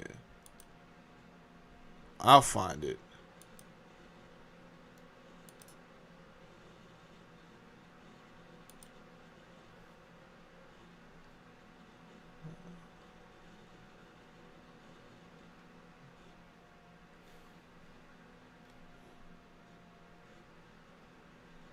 Alright, maybe it's not up here. Rudolph. No, that's another. It's a lot of fucking Rudolphs in Germany.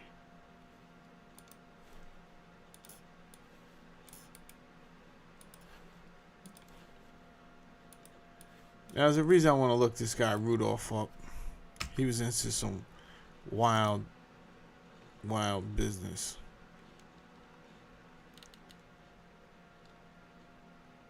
When I started, all right, take it.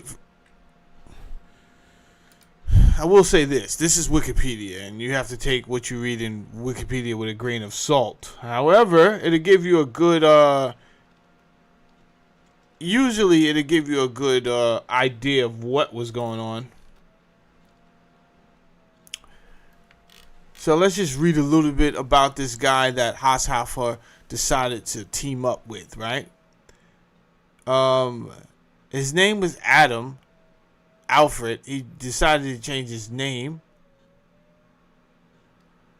Rudolf Ferrier von Serpent. Okay.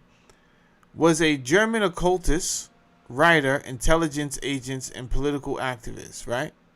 So we can see why these two even started having conversations. Because one, the General Haushofer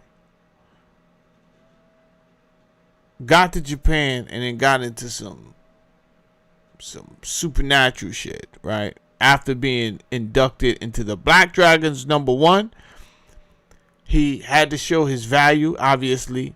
He showed so much potential that he was then initiated into the Green Dragon Society, where the real supernatural stuff goes down and the occultist esoteric knowledge goes down. Cool. Somehow, after he comes back, he teams up with this guy who is a writer, an intelligence agent, political activist. He was the founder of the Thule Society, a post-World War I German occultist organization where he played the key role and influenced many members of the Nazi Party. He was a Freemason. And this is the part that caught me out there. I guess this is why I wrote down, instead of just, I could have just wrote down his shit, right? Like his bio. But what threw me off is, as I'm reading about this guy, it said he was a Sufi. Now, I'm not the smartest guy in the world, but I said a Sufi? A Muslim? So I say, maybe I don't know what Sufi means. I hover over this word and it says Sufism is a mystic body of religious practice founded within Islam, which is characterized by a focus on Islamic purification, spirituality, ritualism, and asceticism. I said he was a Muslim? I said, oh, this shit got interesting fast. The fuck?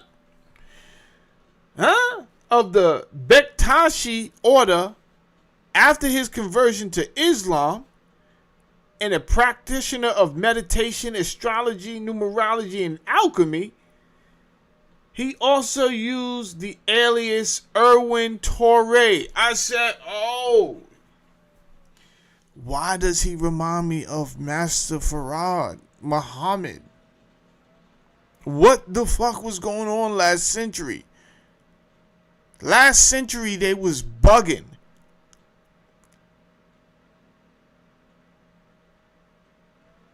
They was trying to figure it out, Jack. Now, much of these things that he was into, I'm into. I don't think there's nothing up here that he's in. Outside of religion, I'm into meditation, astrology, numerology, and alchemy. I do all four. The reason I say it was bug, they used to change their names a lot. Master Farad had over 50 names. They didn't have the internet, but they had books.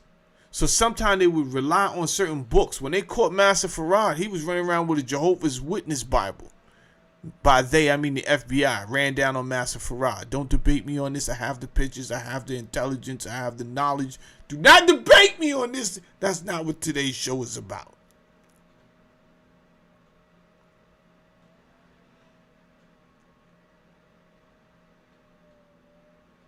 That is not what today's show is about. I'm just making a comparison to there was a lot of esoteric talk that inspired many people who rose to the head of politics, not just in Germany, not just in the Middle East, not just in the Levant, also in America, also in South America, damn it, also in the Caribbean.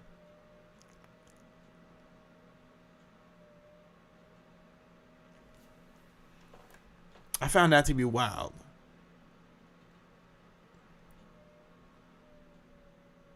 What also I found to be wild is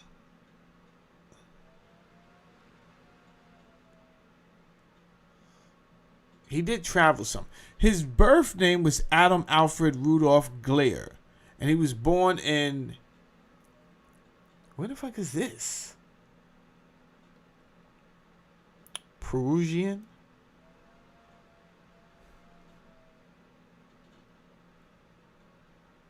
So it was Germany. It's a town in Germany. Present day Saxony, yeah. The son of a locomotive engineer, he appears to have worked as a technician in Egypt between 1897 and 1900. That's more than likely where he gained some of this esoteric knowledge and inspiration when he went out there to Egypt. I don't know. I'm just assuming. You understand? He would not have been the first to go to Africa and come back with knowledge. You understand? The Greek mathematician Pythagoras waited 1 year outside of a damn African school because Egypt is in Africa. Many people, when they speak of Egypt, they like to separate it from Africa. I don't. I like to remind people at every chance they get that it is Africa, so you know where the information came from.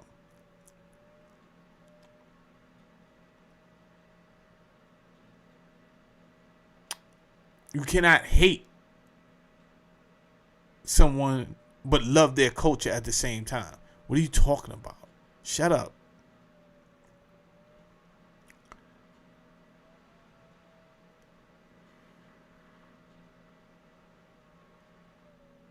He appears to have worked as a technician in Egypt between 1897 and 1900, although, according to his own account, he spent less than a month there in 1900 after a short career as a merchant sailor. Yeah, he got what he needed. He came over here for some of that Middle Eastern poo-tang. He found that.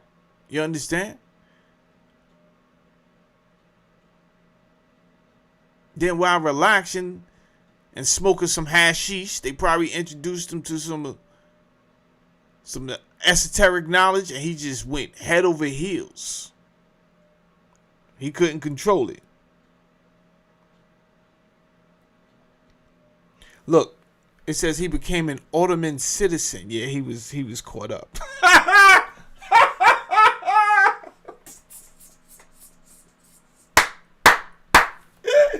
Yo, your boy was out there on one. What? You became an Ottoman citizen?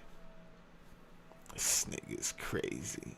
This nigga fell in love with Turkey Punani. Turkish Punani. He fell in love. I'm in love with a girl nearly twice my age. The Ottoman Empire, also known as the Turkish Empire, controlled much of the Southeast Europe, Western Asia, North Africa from the 14th century to the early 20th century. Oh, I know.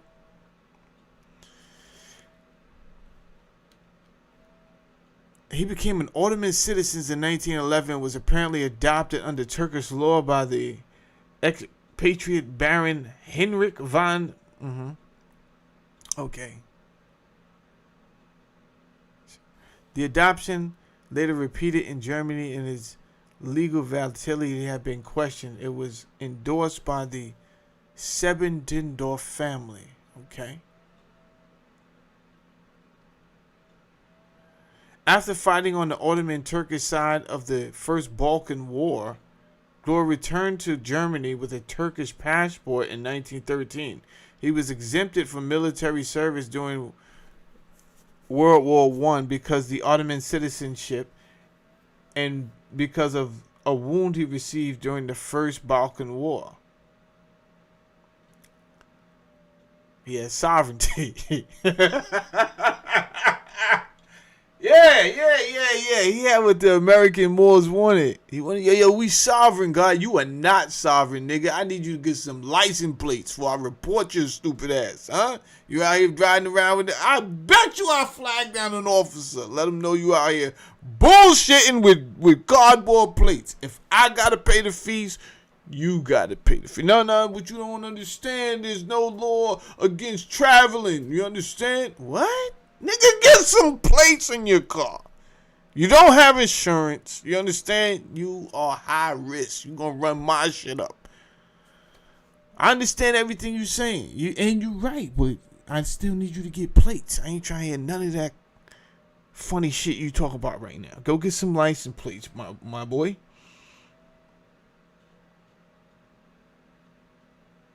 Anyway, he really had sovereignty. They couldn't send him to war. Yeah. This is crazy. It says Glor was introduced to occultism and esoteric concerns when he was living in Bursa, Turkey. His wealthy host, Hussein Pasha, was a Sufi. Oh, he probably drugged him. Huh? He's in there thinking, nah, these are my friends. Niggas got him hashed out like it was a Diddy party. Ah! God. Niggas. God. Every time. You gotta be careful. Now, these are my friends. Nigga, you're hashed out right now. Huh? They probably took advantage of you, bro. How long you been here? No, I just got here. Wrong. You've been here for fucking months. Yeah, they definitely took advantage of you, Lord. Ugh. It was around this time that Glor saw the Mevlevi order. Who are you guys? Uh-oh. Shit just keep getting deeper and deeper. That's what she said. Easy. The Mevlevi order, or the Malawayi is a Sufi order that originated in Konga, Turkey, and which was founded by the followers of Jalaluddin Muhammad Malki Rumi, a 13th century Persian poet, Sufi mystic, and theologian. Why is everybody just running around creating their own denomination of something? It's crazy. The Mevlevis are known as the whirling dervishes. Oh shit. You out here learning magic, my boy. Yeah. Get to it. Everyone has to become a alchemist, bro. You got to get to it. And visited the Great Pyramids. So at this point, you don't even know he's German anymore. He's out here on a whole new escapade, bro. He's like so past Germany. At Bursa, Glauer became acquainted with the Termudi family, who were Jews. Of course they were. This shit is getting deep. The history of the Jews Thessaloniki reaches back 2,000 years. Yeah, okay. The city of Thessaloniki housed a major Jewish community, mostly Eastern Sephardim Gypsies, until the middle of the Second World War. Sephardic Jews immigrated to the city Gypsies. All right. The Termudi family was involved in banking and the silk trade. They were also Freemasons. I mean, this is a lot, bro. At some point, you just gotta just take a weekend off and just you're involved in everything. It's crazy. Belonging to a lodge affiliated to the Rite of Memphis Mizraim. Now, what is this about? Jesus Christ, it's too much. The ancient primitive rite of Memphis Mizraim is a Masonic rite combining esoteric spirituality with humanitarian ideals. Created in Naples in September 1881, it emerged from the fusion of two distinct Masonic systems. The rite of Mizraim is too much. This network of lodges was closely connected to the Committee of Union and Progress. A sidebar. Why aren't the Bloods and Crips creating upper echelon groups, right? The Crips did have a second group that was upper echelon. It was called the GS9. But you had to be a shooter to be in GS9, right? That's all the GS9 did. They just shot. They don't call them out if you want to get into a little scuffle, a little fight and all that. That's not what they for. You don't call them like to if you need a hookup on some weed. Like, that's not what they for. They only call the GS9 to fire. Huh?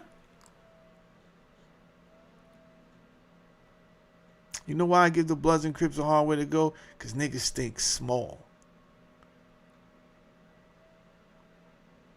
You think it's small, bitch. You think it's small. And it's over now. It don't fucking matter. But while you had the power, you was thinking small. In order to one mention of your name, you dragged into some shit facing fucking years, if not life in prison. Just because your name is in the fucking paperwork. Shit don't even gotta be true. Trust me, I know people. Shit wasn't even true. Nope, you come with us till we figure it out. What?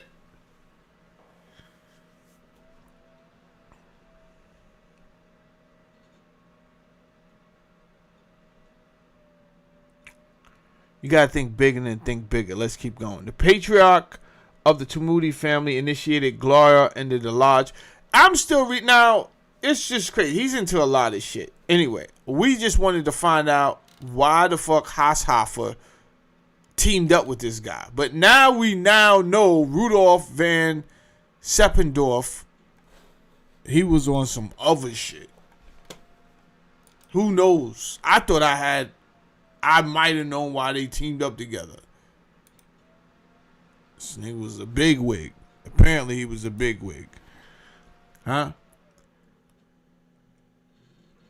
Apparently, he didn't have time to comb his hair in this photo, and nor did he give a shit.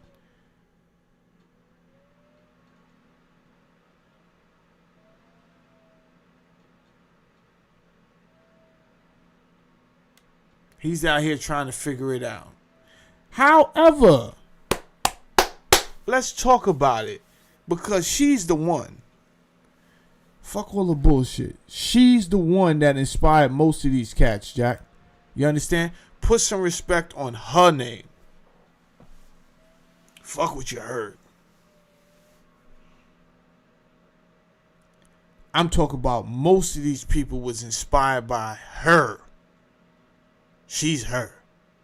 Right?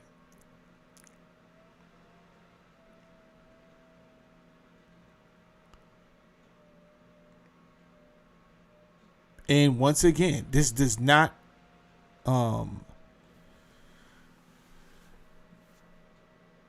exclude the black organizations either. Her ideologies reach far and goddamn wide. People will reiterate her stuff, and then other people will catch it. Next thing you know, her ideologies is in every demographics. And you know, they didn't even know really why or who they was re-quoting.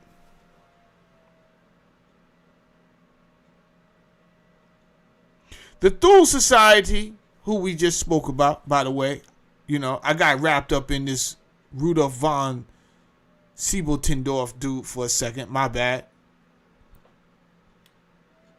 But what we was talking about was Karl Haashofer getting his doctorate in geopolitics, right? Coming home from Japan, getting his doctorate, and then starting a secret society called the Thule Society. Now, the Thule Society was heavily influenced by another secret society called the Theosophical Society, which was founded by Helena Blavatsky. The Theosophical Society was established in 1875. Look at that timeline. And it introduced... Yo, this effort guy was good. Like P said, a friend of mine was driving with Sovereign Ways. They got on eBay. They took his car. Yeah! Yeah. Moore's out here talking that bullshit.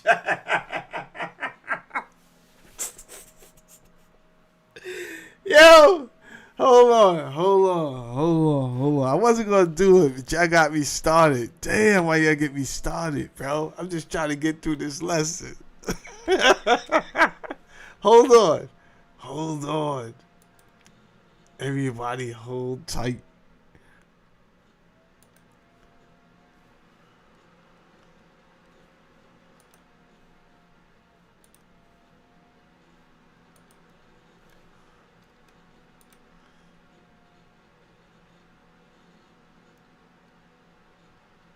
Where we at?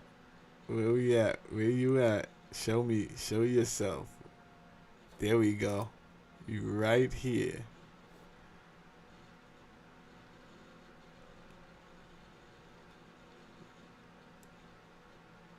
Let's start from right here.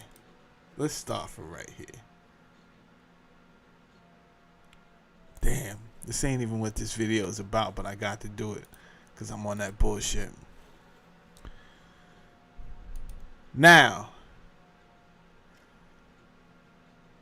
I did a video before showing how these Negro religions and these groups, and they started from somewhere else, right? So when you got misappropriation, you get this dude here, Walter M. Fleming, born in 1838. Okay, he also was a Freemason.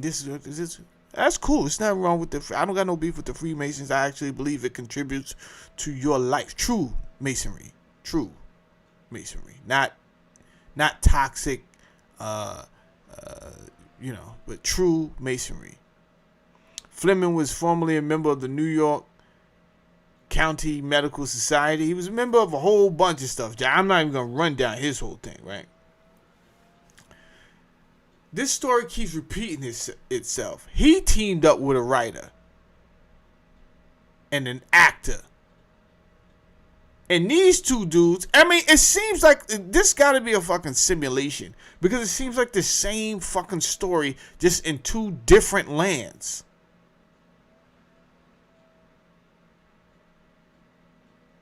By the way, all of those names is this one guy. Again, with the changing of the names. That's why I said last century they was on some bullshit. They was big into changing your name, reinventing yourself. You be this person this week, this person the next week, and reincarnation, right? Somebody die, you just immediately be like, yo, I'm the reincarnation. Motherfucker, you been here the whole time. What are you talking about? You the reincarnation? No, they just came back inside of me. What? Yeah, I'm him. So these two cats, Fleming and Billy Florence, co-found the ancient Arabic order of nobles of the mystic shrine, right? And how did this happen? It's almost like the same fucking story I just read to you with this Rudolph guy. It's like the identical story of the white man goes to Africa, comes back on some bullshit. While on tour in Marseille, Florence was invited to a party given by an Arab diplomat. The entertainment was a musical comedy. At its conclusion, the guests became members of a secret society. Florence took notes and drawings at his initial viewing and on other occasions, once in Algiers and once in Cairo. When he returned to New York in 1870, he showed his material to Fleming. Fleming created the ritual, emblem, costumes. Fleming were initiated August 13th, 1870, and they initiated 11 men on June 16th, 1871, right? So, what I'm saying there is, it was Billy who seen what was going on. He came back, he told his man. His man was like, yo, that shit sounds crazy. Let's do that here in New York. But they have to be sponsored by somebody. You can't just go and run off and do some shit like OG Mac and just start the fucking Bloods and you never even been to California, right? Which is what OG Mac did. Nigga just started the Blood set in New York. And then other people started doing that shit too. All type of people.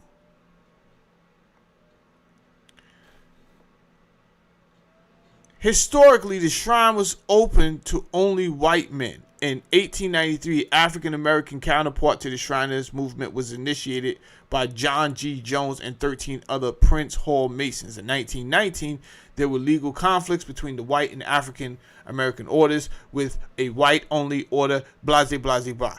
The white order was initially successful. I'm not even here to get into the black-white versions of all that shit, right? Here's your symbols of the ancient order, Arabic order of the nobles of the mystic shrine, right? You see Noble Drew Ali. He's getting all of his gestures, the thrusting of the hand as a symbol, Peace, Lord. You understand? All this type of stuff Noble Drew Ali is bringing outside. I don't think he's supposed to be doing this shit, right? We also understand some of these rituals from the Richardson's Monitor of Freemasonry, where, as far as I know, you're not supposed to be taking none of the passwords. You're not supposed to be making public none of the symbolisms. This is as far as I know. However, why Noble Drew Ali gets a pass, I don't know, right? We see that Noble Drew Ali in the Moorish Science Temple of America, they started wearing the fez. Today, you see many people wear the fez. You see, who's this dude? The black young kid, I like that dude. I don't got no beef with him, right? Something 9 or something like that. But he wears the fez, right? And I don't think a lot of people understand what they truly into. Even though that guy's a smart guy, so he must know. If he ever told me like, yo, I don't, that's not where I know this to come from, then either two things: you not a true scholar, or you decided you willingly wanted to be ignorant because it was part of your character, right? You already made a whole, like, you are him now. This nigga's on YouTube with hundreds of thousands of followers and all this shit, wearing the fez and all that. Like, it's who's gonna have the audacity to challenge me? Me! That's who. What the fuck you mean? Me, nigga. I'm the guy. Yeah. Truth over lies. That's what I give. I don't want to be a part of nothing that wants me to blatantly not look at the truth. You can hold that shit. I don't care if it's a black community or somebody. No. Hold all that shit. You understand? I stand over here with the Poker Face Society with the poker face, nigga. You see? And we got all type of people in the Poker Face Society, except pedophiles. We don't allow pedophiles in the Poker Face Society, right? You will get DP'd. Fuck that. You're out of here. The fez is the headdress worn by the Shriners. It was the Masons who brought this dress to the East. The fez was one of the 4 traditional capitals of the Morocco and was a great Islamic center of learning. The fez, also known as the tarbouch, was customarily worn by a student of a great school in the city of Fez, Morocco. It has come to be known as the mark of learning. I don't know if some of these people deserve to be wearing the fez, though. Here is the great Elijah Muhammad wearing the fez. Now, here's where shit gets spooky. The origins of the order. The nobles of the mystic shrine. Check this out. This is where shit gets stupid. The order of the nobles of the mystic shrine was instituted by the Mohammedan Caliph Ali, whose name be praised. The cousin German and son-in-law of the Prophet Muhammad, in the year of 25 AD at Mecca in Arabia, as an inquisition or vigilance committee to dispense justice and execute punishment upon criminals who escape their just deserts through the tardiness of the courts, and also to promote religious toleration among the cultured men of all nations. The original intention was to form a band of men sterling worth who would, without fear or favor upon a valid accusation, try, judge, and execute, if need be, within the hour. They sound like some badasses. I mean, they ain't the Black Dragons, but they definitely sound like some badasses. The nobles perfected their organization and did such prompt and efficient work that they excited alarm and even consternation in the hearts of the evildoers in all the countries under the star and crescent. Damn, I wish this shit was true, because this shit sound like some shit I would want to join. The order is yet one of the most highly favored among the many secret societies which abound in Oriental countries, gathered around the shrines. Blase, blah. After all of that, here's the deal. These fucking two white men made this shit, right? They wrote this.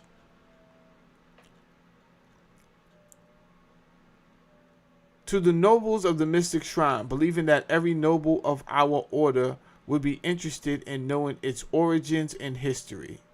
You got some fucking nerve even writing that. You see how easy it is for you to write some bullshit and sound sincere? I have collected from the best and most reliable sources as much data on the subject as can be obtained, being indebted to nobles Dr. Walter M. Fleming, 33-degree Mason, right? Like I said, in order to be a Shriner in the beginning, you had to be a 30-degree Mason. Who else? Mr. William Billy Patterson, the fucking actor and play writer, right?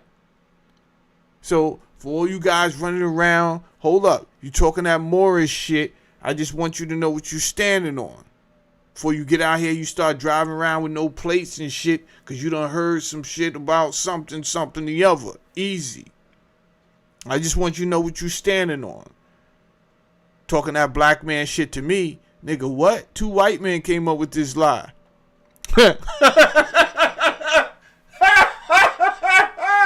Niggas hating my guts. Yo, fuck Saladin. Why for, son? I'm over here telling you the history that they would have never tell you.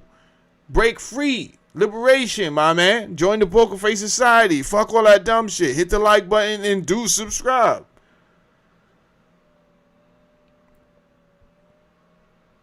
Now, if you are not a 33-degree Mason, when did the rules change? How the fuck is you a Shriner? How you just come outside and you start shrining shit up? Oh, you want some, I'm just going to become a fucking blood shit, right? Who made you blood? Who brought you home, cuz? Who brought you home, bro? You made yourself a fucking Shriner? That's crazy work. That's crazy fucking work. For a major portion commencing from the year of Higuera 25. Okay. Anyway, I'm doing the knowledge, right? I'm doing the knowledge. Now, Noble G.L. Root, who wrote the book, The Ancient Arabic Order of the Nobles of the Mystic Shrine in North America, published it in 1903.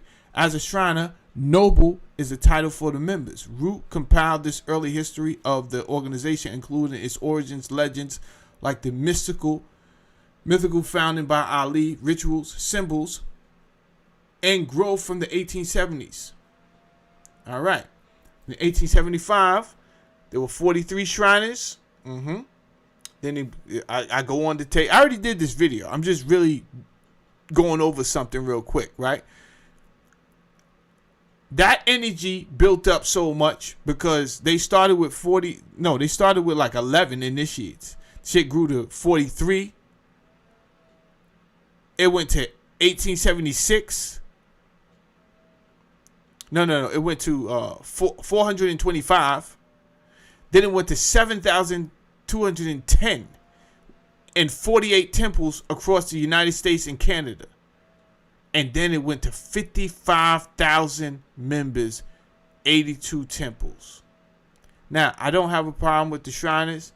I just thought that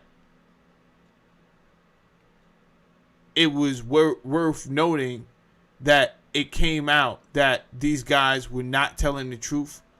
They admitted it.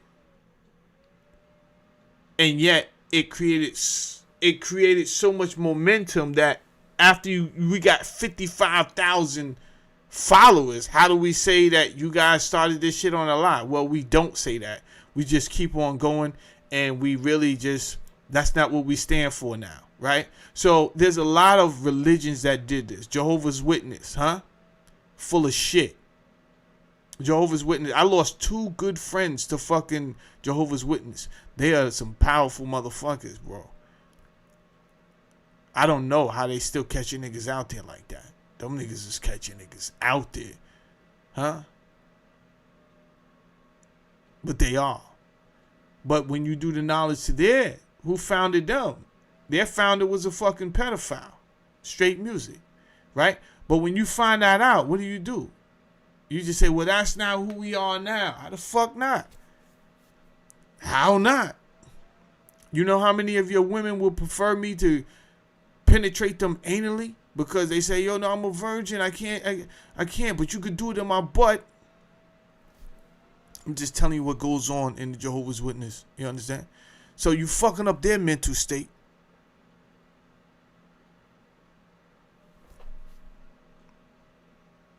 You fucking my shit up.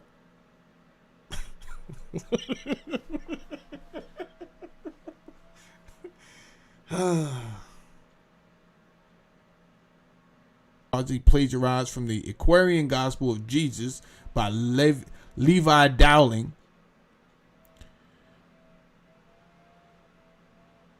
Claiming to chronicle Jesus' lost years in India, Egypt, and Persia. Okay. And in 2247, chapters 2247, adapted from the Unto Thee I Grant, also known as the Economy of Life,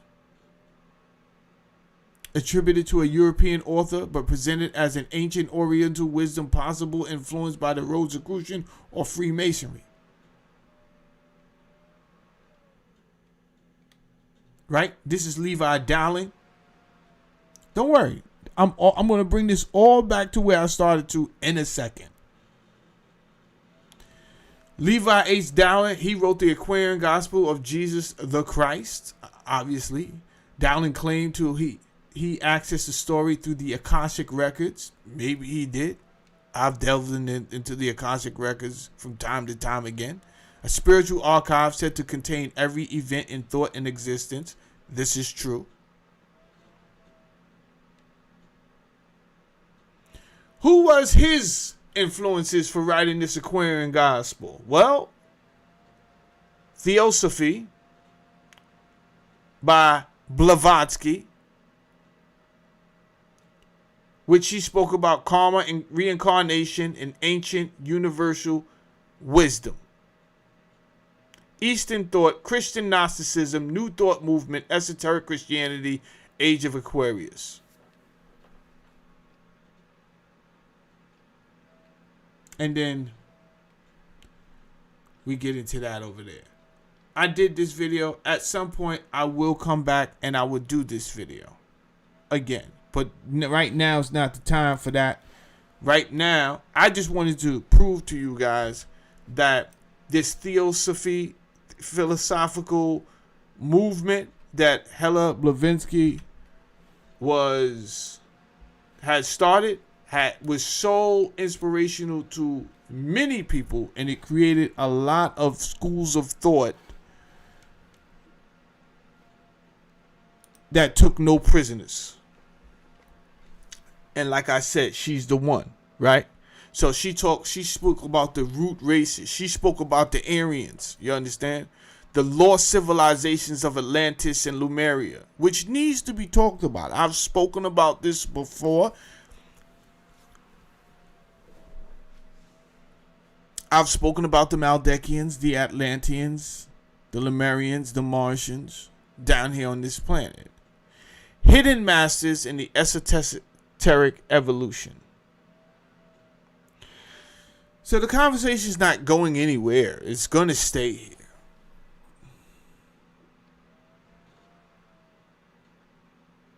What the Thule Society absorbed directly from Blavatsky, the Aryan root race concept. Blavatsky's writing described the Aryans as the fifth root race. The Thule Society took that idea and twisted it into a racial supremacy. They did. They made it seem like we are the master race. I always say, I do believe that the blonde-haired, blue-eyed being is directly connected to these people from that particular star seed group. However, master race is a bit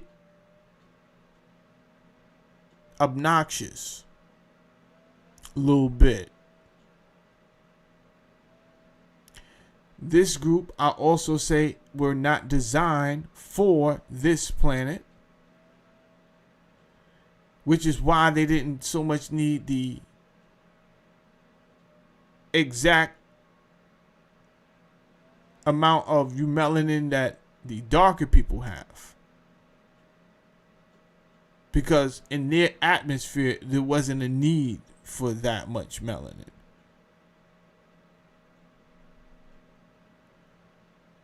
But I digress.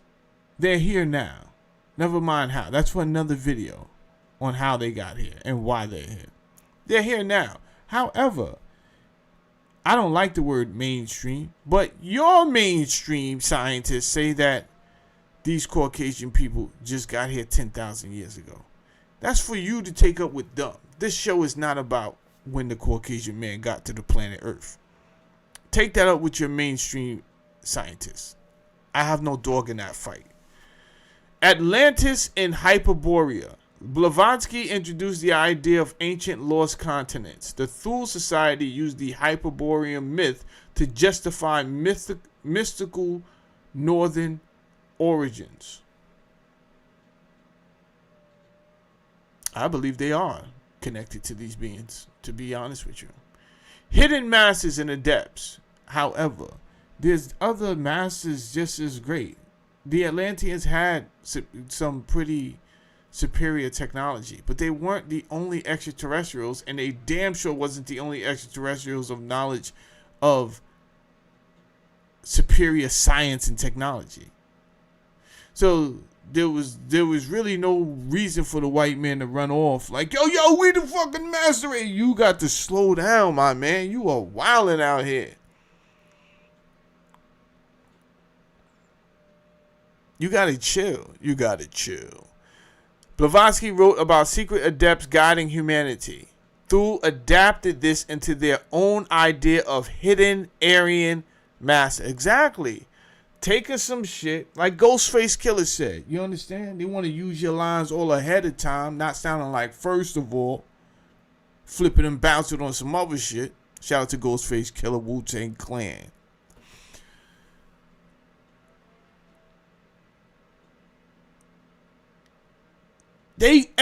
Everybody took from this lady and made it and turned it into their own shit.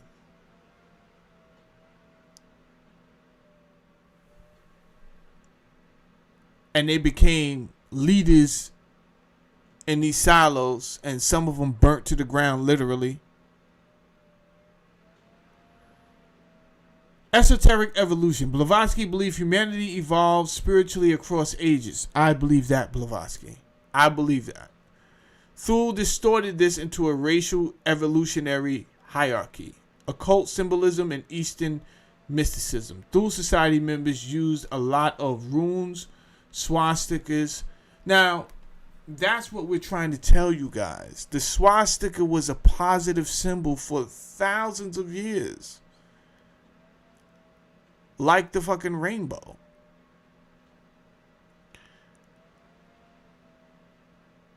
Sad. Now, there's no, I don't know.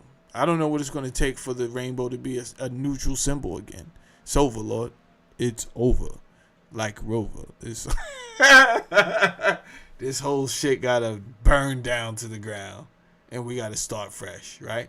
But same thing with the swastika. How do you take something that was so pure and fuck it up in a matter of months? Right?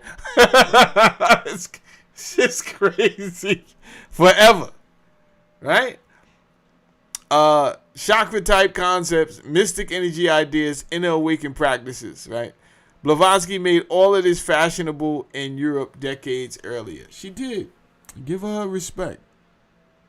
Give her respect. Yeah, she was a little on the chunky side. So what? More loving for the pushing, huh? Obviously, they had Twinkies back then. But she was still her. You understand? This secret society grew to about 1,500 members of influence, affluence, and right-wing politics. This organization eventually morphed into what we know today as the Nazi Party. Yeah.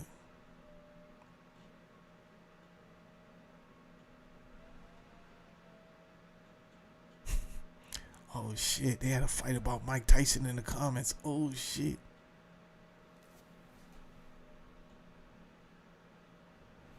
Angie says anything can start good, and yeah, you right about that, Angie. Wait, I thought Roby had to leave. Roby, are you stealing company time listening to my program, bro? Yo, Roby, where you work at, bro?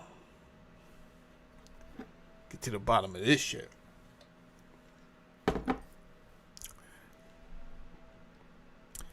Lizards that live in caves lose their color because they don't need it. Oh, shit. So it's the reverse on that larger scale. I didn't know that, Angie.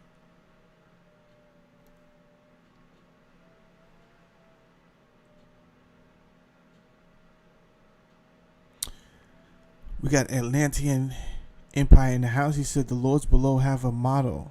fool's hope, but which they meant that the closer you are to something, the more you're a part of it.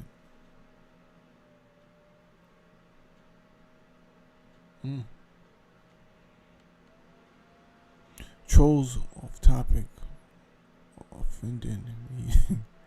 Roby irks me. When did being gay give them the right to claim retract? It's crazy, Lord. It's crazy. Now, I don't blame the gays for that, right? These are your think tanks. Trust me, the gays have better things to do than think about their fucking branding, right? They're sitting around watching their weight. The gays got in shape.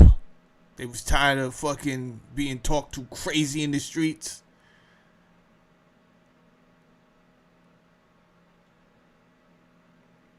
So they had better things to do to sit around branding their fucking lifestyle. That's the PR people. That's your Edward Bernays machines to splinter us off. Remember that FFT algorithm? They wanted to make a people so that you can hate these people, right? So first, let's make them into an actual protected group. Well, how do we do that? Well, we gotta give them some branding, give them a symbol.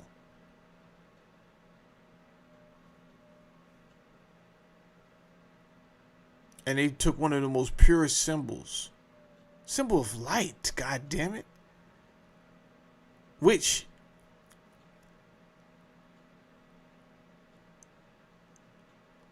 nothing to do with these people being good human beings. They like it a little different. You understand? They like it a little different than the rest of us, which we would call deviancy.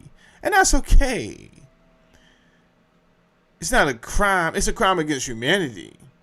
Because if we was all fucking deviants, then this planet would be fucking bare to the bones in 200 years. Just like that. Boom. Just like that. Boom. They don't got to turn into zombies or nothing.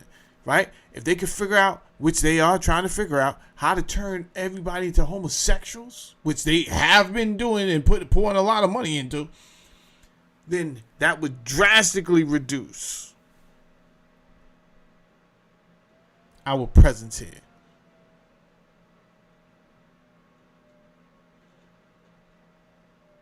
So what do they do? Well, let's work on the kids. Let's get some of this propaganda in the cartoons and into kid shows, right? Me and my family used to sit around and watch fucking Supergirl. Then they just put that, but it wasn't a place that they didn't put that shit, right?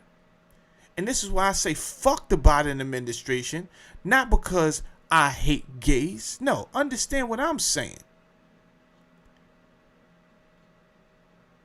Without heterosexuals, your gay ass wouldn't have been here. You understand? So respect the heterosexual. Fuck the bullshit. The heterosexual is the protected group. You should be protected.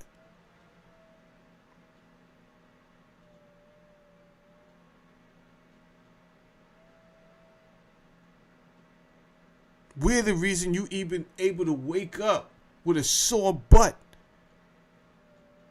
with memories of last dance for love.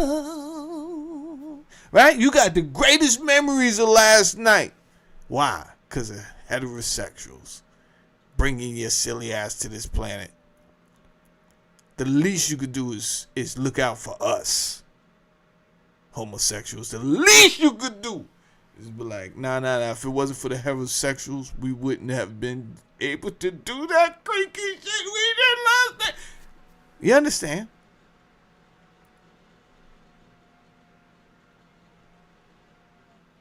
No respect.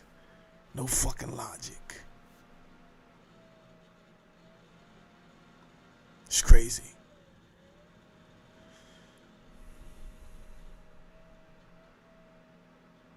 Mandigo Man says too many damn societies. Yo, that's why I said it's too many secret societies, bro. It's a lot. It's a lot going on. He said they need hobbies. Yo, the dude Fleming was in everything, bro. He was in the first aid. He was in the hospital association. Yo, bro, why you just can't go play cards?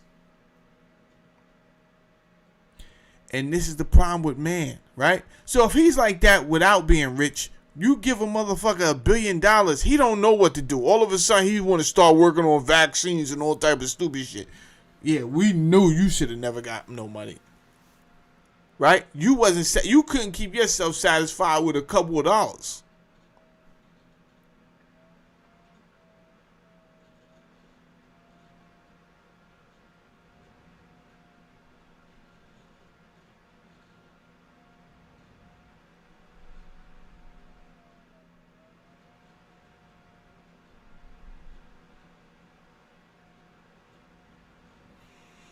It's crazy. Now, all of that I went through, eventually this stool society, because it was, again, they kind of changed shit. The teachings that they was getting, the influence that they was getting from Madame Blavatsky, they took it and made it into what they wanted to believe, right? Wanted to hear. But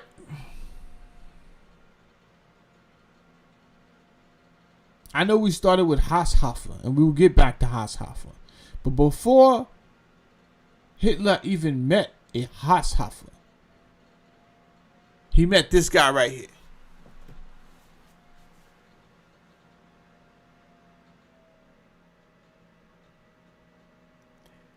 Dietrich Eckart. Hit the like button. Do subscribe to the channel. Hit the like button. Do subscribe to the channel.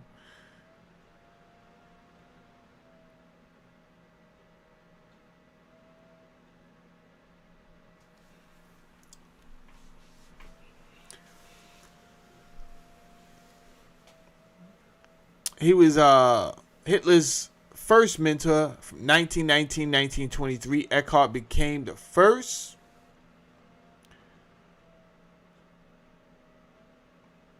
mentor for Hitler. Dietrich Eckart met Hitler immediately after World War I, when Hitler was politically raw. He was still angry. He was obviously unemployed, and he was searching for meaning.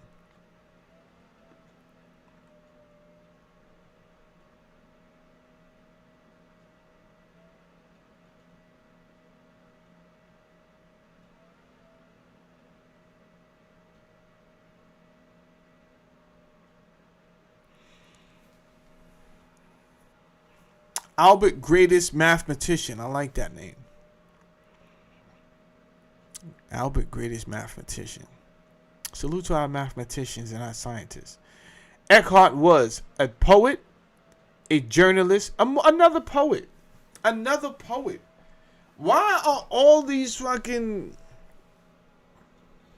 influences poets? And I should be one to talk, because I have 5 albums out, and my first album was a traditional poetry album. Ridiculous. And yet I'm on YouTube influencing people. Why must we all be poets? Well, we have to.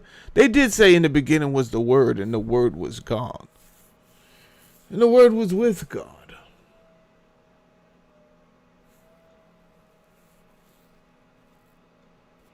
Eckart was a poet, a journalist. They say he was deeply anti-Semitic. I don't know what that was about. But I do at the same time, right? Even for the innocent people. You can't be a part of a group who's fucking doing usury all over the world, taking advantage of people, fucking 400% interest rates, and then you're gonna act like, why do you hate my people? Because you guys are fucking users. What are you talking about? Why do you think your people got kicked out of over 100 countries? Who gets kicked out of countries, bro? Only you guys. Only you guys, right? They just want you to leave. This guy was the first guy that really tried to body you. I said, nah, fuck it. Don't let them leave. Burn them. Shit, burn them. You are wildin'. No, I'm telling you right now, don't let these niggas leave.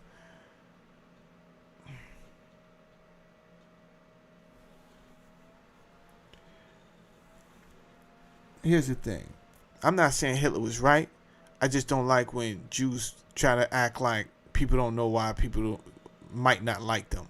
Just keep that shit real, bro. You fucking know very well why people may not like you. Don't be stupid. Don't talk stupid to me. And therefore, because I'm not going to talk stupid to you. I'm going to let you know. Niggas don't like you because they say you guys got all this money from foul practices and now you control a lot of industries. Point blank. And you're not doing right by the people. Right? And you're rewriting history. You're saying all type of bullshit. You didn't have no land. You have no association with those people over there in the land that they now call Palestine, which they once called Canaan, which they once called Judea. Which, by the way, is the people of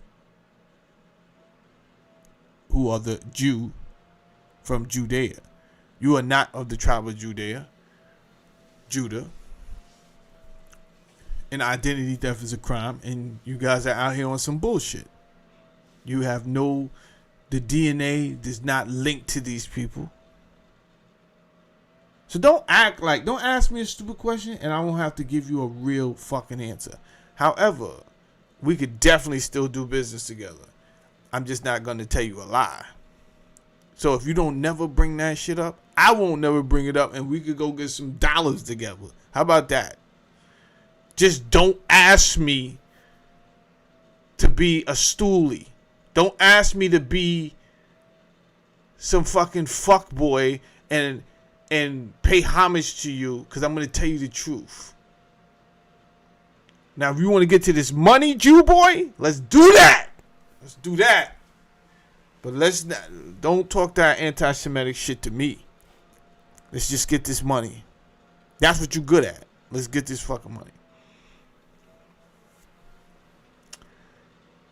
Dietrich, Hitler's first mentor, discovered him as an orator, trained him in public speaking, introduced him to the elite nationalist networks, right? Shaped his conspiratorial worldview, introduced anti-Semitic ideology and protocols style thinking, framed Hitler as the chosen instrument. Some say it was Dietrich who gave him the book Protocols of the Elders of Zion, which was obviously anti-Semitic propaganda. And I shouldn't use the word anti-Semitic because it's a made-up bullshit word that does not mean what they say it means in the dictionary. But nonetheless, it was a book that said that the Jews would try to take over the world. And I don't know where they would get that idea from.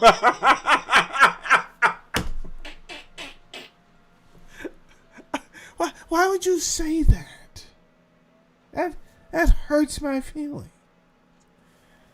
And yet, here you are, trying to take over the fucking world. Ridiculous. Ridiculous.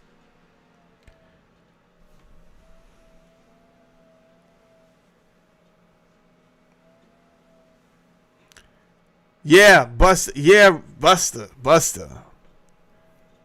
Yeah, I know. Well, here's the thing, Buster. Buster says, written by a Russian Jew.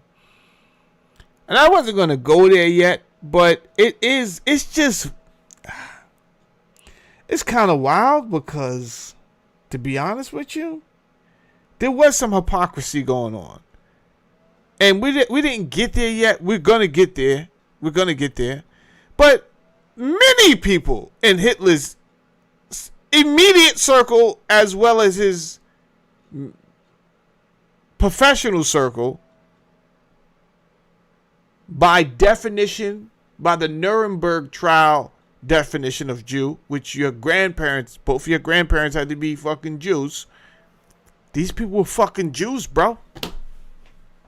These people were Jews. Who said they hated Jews?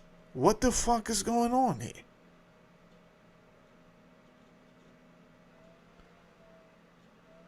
What?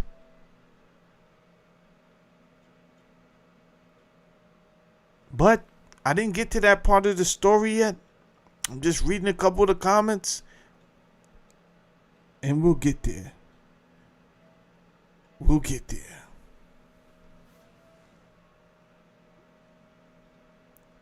Bust the nuts. Bust the nuts is high.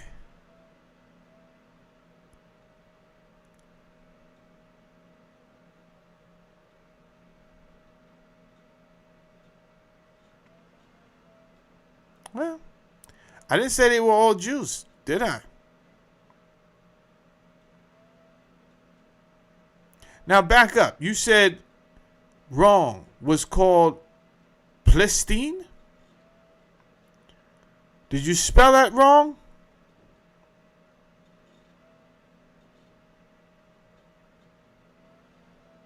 We have time today.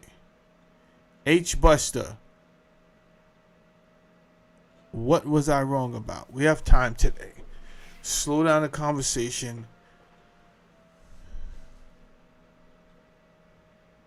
BD says thoughts on the bell. We're going to get to the bell. Give me 10 minutes. We'll get to the bell. No, H Buster. No. Go back, bro. Don't try to jump all ahead of time. No. We're not doing that, bro. You said wrong. Now, I don't know if you at work stealing company time or if you driving a company vehicle and you're not supposed to be in the chat anyway. But now that you are in the chat, we want to know what was I wrong about. We want to know. So take your time and write what I was wrong about. There you go.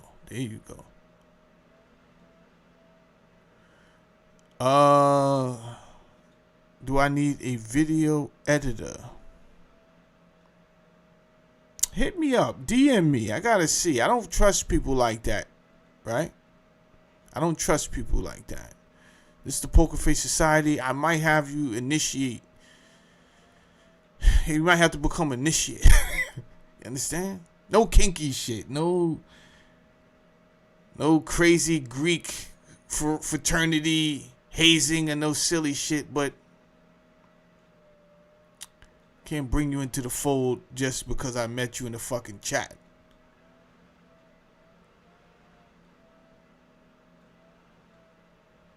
Jamel Saladin, that's my Instagram. DM your boy. Oh.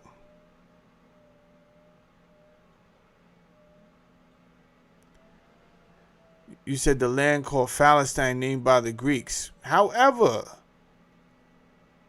the name wasn't changed by the Greeks anyway. I do believe the names was changed by the Romans, not the Greeks. I could be wrong though. But I never read nothing about it being called Palestine. But you could be right. Let me do that research. Thank you, H Buster.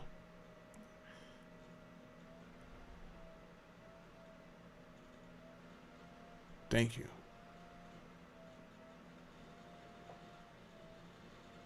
I'll do the research. Appreciate you. All right. Now they want to know about the bell. We're going to get to the bell and all that. First, we got to go through these characters that's part of this movement. And first, we had to understand what the movement really, what it was inspired by, right? So that's what we're doing right now. But we will get back to the technology. Let's deal with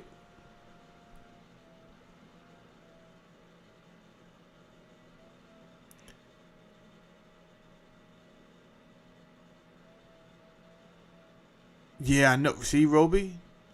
Roby, I'm still trying to do the research. It's hard to recover, but some say Adolf Hitler himself was a fucking Jew. It's ridiculous, bro. But you know they're gonna hide that information, so I'm trying to dig that information up. I'm trying to find it, and I can't say I'm getting closer, but I'm working on it. Who knows? Anyway, let's keep going. Rudolf Hess. Rudolf Hess was born in Alexandria, Egypt. This is wild.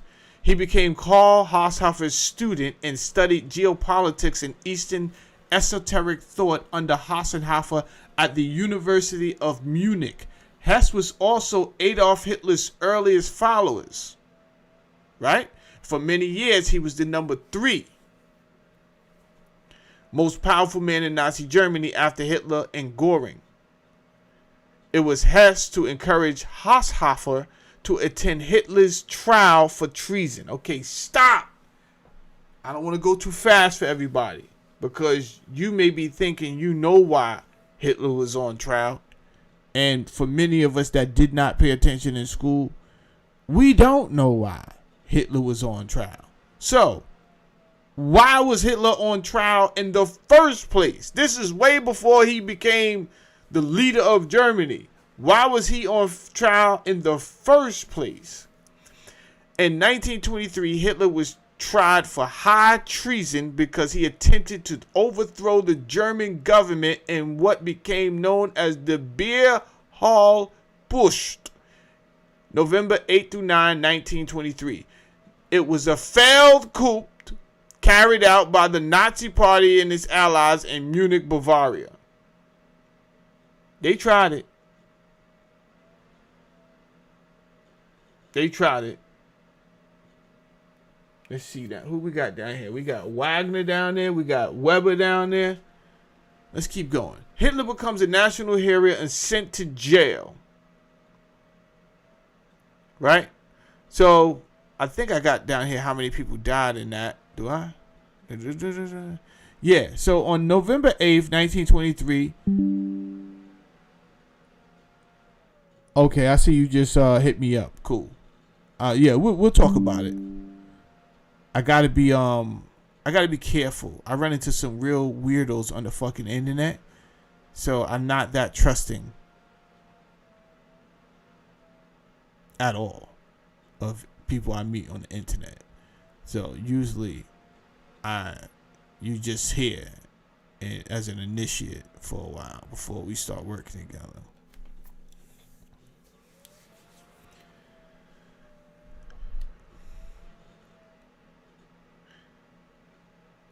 Fucking CIA trying to infiltrate the Poker Face Society. Bring me up on some trumped up charges, huh? For trying to enlighten you guys and give you guys the knowledge. I seen it done before. So. Germany in 1923 was on the brink of collapse. After World War I, Germany faced what? Now watch this. Watch this. Hyperinflation. Boom. What we going through right now. Mass employment, boom, what we going through right now. Political assassinations, boom, what we going through right now. Uprisings from the left and the right. Antifa and all type of bullshit, what we going through right now. Many Germans believe the government was weak and illegitimate. Well, many people right now, God damn it, think the government is weak and illegitimate, which is why I have to be very careful with my rhetoric and my schools of thought and how I actually articulate them. Because after this series of Above Top Secret, which is 3 videos, we're moving on, and I want to talk to you guys about some polls that were done in the United States about gun ownership. Yes. And how many people took the poll and they said that they would probably side with going against the fucking government. Well, if you take a poll like that and the government finds out, which they will, they're not going to want everyone to have a gun, are they? That's for another show, another series, and another conversation. Let's just deal with this for right now. Right? Hitler and the Nazis attempt the coup. There was a group called the S.A. Brown Shirts. The Bavarian right-wing allies stormed the Burger Brockkeller, a large Munich beer hall where the Bavarian officials were meeting. Hitler fired a pistol in the ceiling and yelled out, "Viva ask the questions! The national revolution has begun." He was wild. He was Hitler was dramatic. He was the Tupac of Germany. Just a drama queen. Viva ask the questions! He attempted to force Bavarian leaders to join his march on Berlin, copying Mussolini's march on Rome. The coup failed. The next morning, November 9th, Hitler led 2,000 supporters to Munich, right? Now, this is nothing like with Donald Trump, you guys saying he did a march and then they just ran up in the fucking Capitol. And this is nothing like that, right? I think he just needed to watch his words a little bit more. But that whole thing was staged, right? Because I seen the guy with the Viking hat getting a fucking grand tour through the Capitol. Very complacent. Very organized. And then the next thing you know, it's mayhem. Some white lady got shot and killed. May her soul rest in peace. And a black officer got shot. Crazy. I think they all got pardoned. Anyway, I digress. The Bavarian police confronted them. Shots was fired. 16 Nazis got killed in this escapade. 4 police officers died. And Hitler was arrested 2 days later while hiding at a friend's house. Now, I'm going to keep it real with you. This is when you know this is either a simulation or some bullshit, because Hitler from that moment should not have been freed to even become anything after that. Anything after that, if you let this man walk the streets, he's a god. Off top.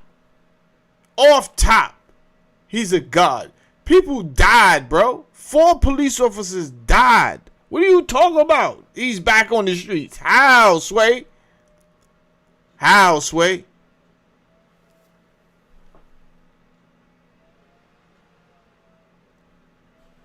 Hitler was charged with high treason. The Weimar government charged him with attempting to overthrow the state, illegally mobilizing armed groups, inciting rebellion. And it's just like that. Just like that. It's where the governments get the audacity to tell you what you could say in the name of nationalism. Right? So our last administration was paying tech companies millions of dollars.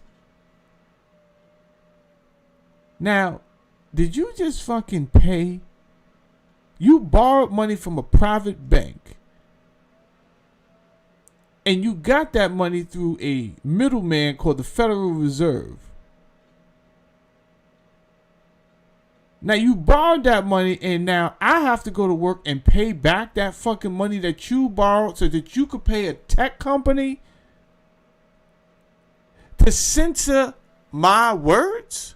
Oh, well, this is bullshit. And you goddamn right there's going to be an uprising because the people in power keep doing dumb shit. And you don't want me to use my words to say that? That's the least I could do.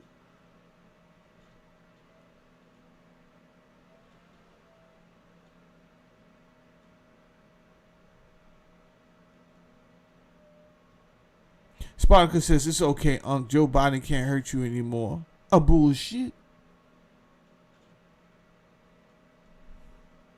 He tried. I'm still traumatized behind that. You gotta understand. He let men, hairy men in miniskirts and blouses into the elementary schools to read and to talk to first graders and second graders. I'm still traumatized behind that. He thought it was a good idea to have that type of kinky shit going down. You understand me?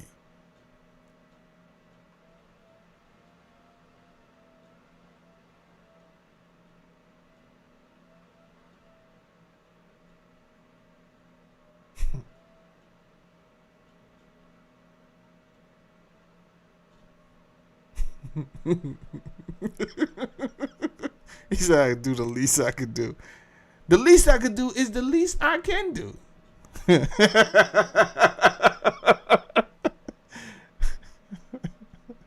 You gotta get rid of the hate in your heart, bro. He said, I can't get 30 feet.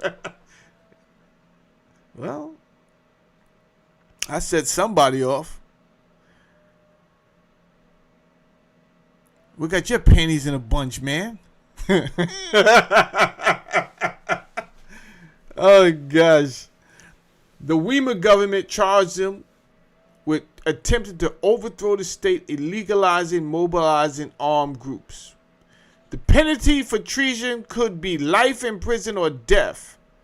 However, Hitler only got 9 months. Well, he didn't get 9 months. He only did 9 months. He got 5 years.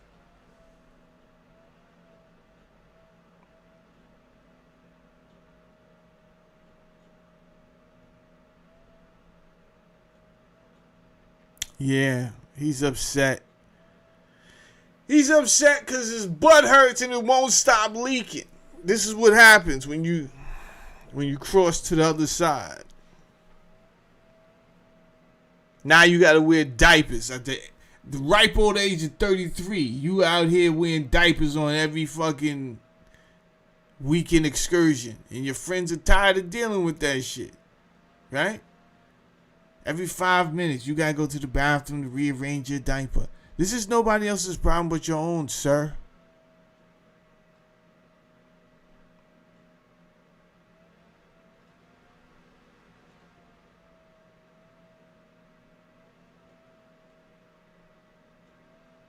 Yeah, you're a deviant. We're gonna say it how it is over here. You understand? It's not that we have to hate you. We just want you to know you on some deviant shit. Now, would we care if it didn't affect us? We would not care. No one here cares that you like to take it up the bunghole in your private time. I assure you, if I can't assure you anything else, right? If I can't assure you that the goddamn sky is blue, I can assure you this. Not one of us care that you like to rip out your anal muscles, let a man rip your guts to shreds. It's your business, my boy. That's your fucking business, my boy. When it starts to affect us, who have little children and ting and want to send our youths to the school just to get a proper education, which they are not getting a proper education because our teachers don't get paid enough. And they're all type of disoriented and distracted with too many kids in the classroom, with too many responsibilities as a teacher and underpaid. And they're not teaching. The last thing I need is fucking homosexual propaganda passed down from the goddamn president of the United States supporting this. Then yes, we, the heterosexuals, must stand up against your deviancy and the audacity to you being so bodacious with your deviant behavior. You, sir, are a scoundrel. A scoundrel. You take that behavior somewhere private.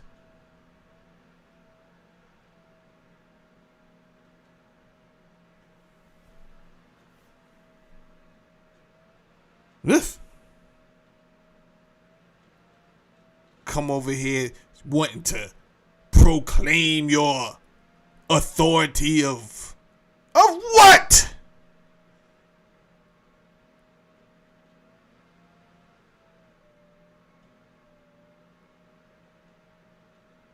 Sure, man.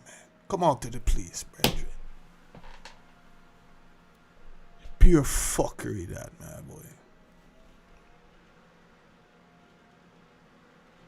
Now, Hitler becomes a national hero and sent to jail. Like I said, he was supposed to get 5 years.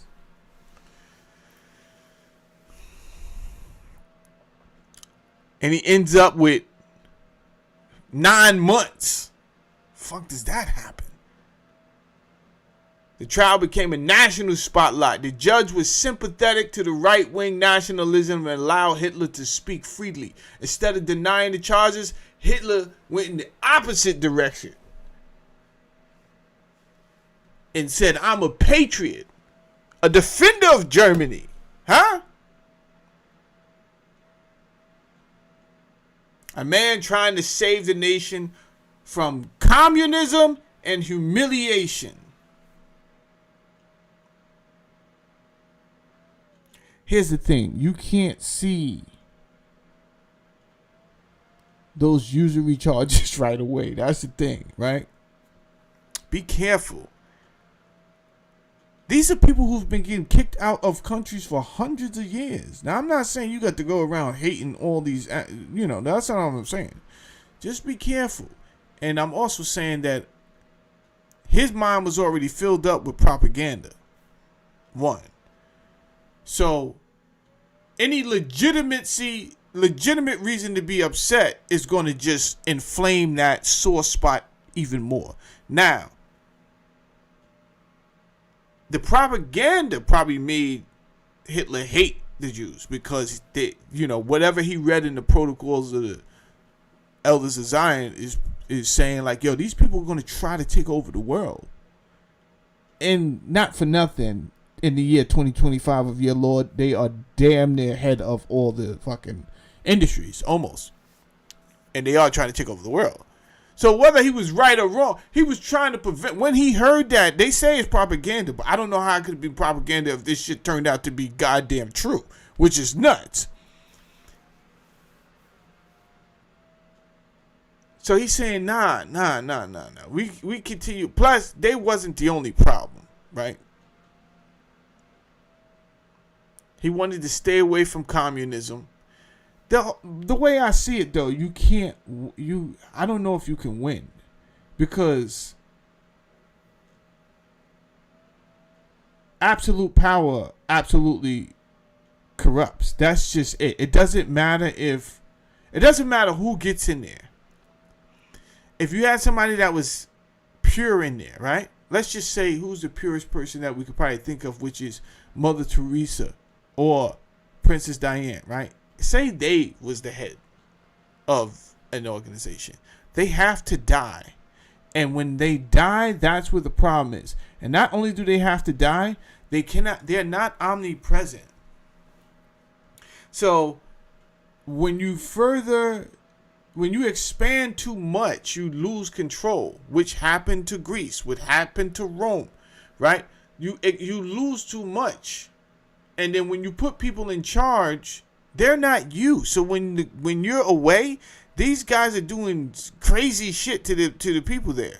And then when you come to visit, everyone's on their best behavior, like a social worker who comes to see if you're treating the fucking foster children right. You know how many times I've been in that situation? I'm over some lady's house who has foster kids. She's yelling, you guys better know what the fuck to do.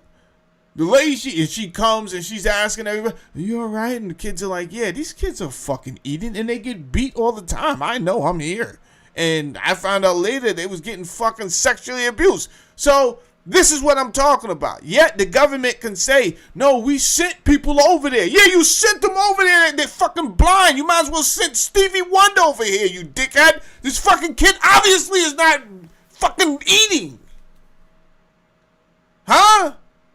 Obviously, this kid is scared to fucking death. What, you going to take him in another room? She knows you're going to take him in another room and ask him, listen, you can tell me. She already had a talk with him. If you tell her anything, I'm going to beat the shit out of you and you're not eating more. Then you find the kid fucking 5 months later dead in the closet. Oh, Funguli, I hate your fucking guts. It's crazy.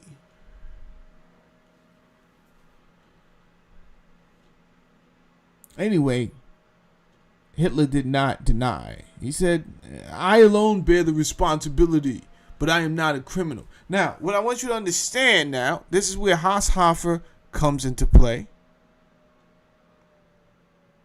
And the other guy who told him to even come to these trials, forgot his name, Hess, Rudolf Hess, right? Now, remember, Hess is a student of Haushofer. So, Hess tells him, like, maybe one of these cats that's listening to music may go tell a record label CEO, like, yo, this is the hottest cat out here in the streets right now. Hess letting him know, like, yo, you gotta go over to those trials and listen. So Haushofer does show up. And Hitler still get 5 years. But Haushofer, he starts to work. Now, Dietrich passes away shortly after the beer hall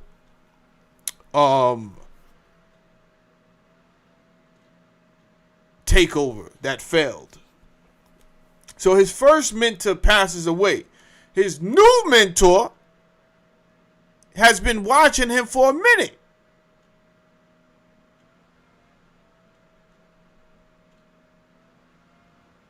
No, that's a fact, man, Dingo, man. I thought you know what I'm saying?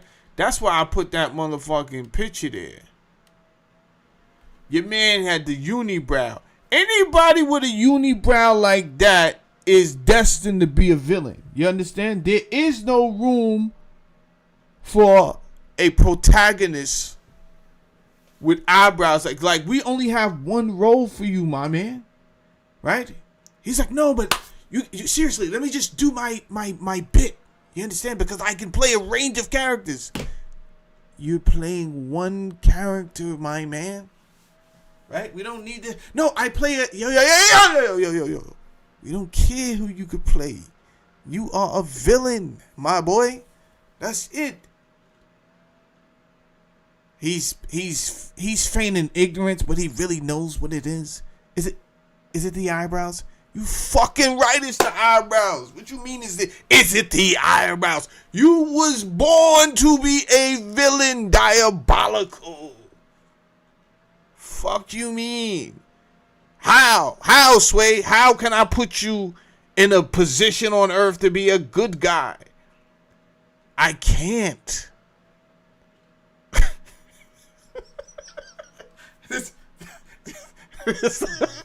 Even if I wanted to, it's out of my hands, my boy.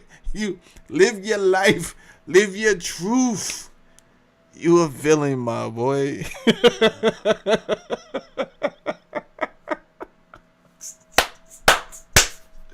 This nigga Hess was wild. Huh? They was both wild. Let's keep it 1,000. I don't even know how you get a mustache like that. Nobody on earth to this day, nigga, not even Billy D. Williams has been able to get their mustache that fucking fluffy. He almost suffocated himself. Like, no one has ever done that. Who are these two? His eyebrows straight out of control, and his mustache. Bro, you know how sometimes you can see the outline of where the shit go? No, there was no outline. Shit was bare flesh on the sides. His shit just grew right underneath his nose like a snuffleupagus. That's when you know the simulation, it got bad plans for you two. Like, it's out of your hands. It doesn't matter if you want to be a good guy, right? Just apologize to your grandma. Sorry, grandma. Mama. Yeah. She understands. You're destined to be the worst on Earth. I promise you. There's no winning that.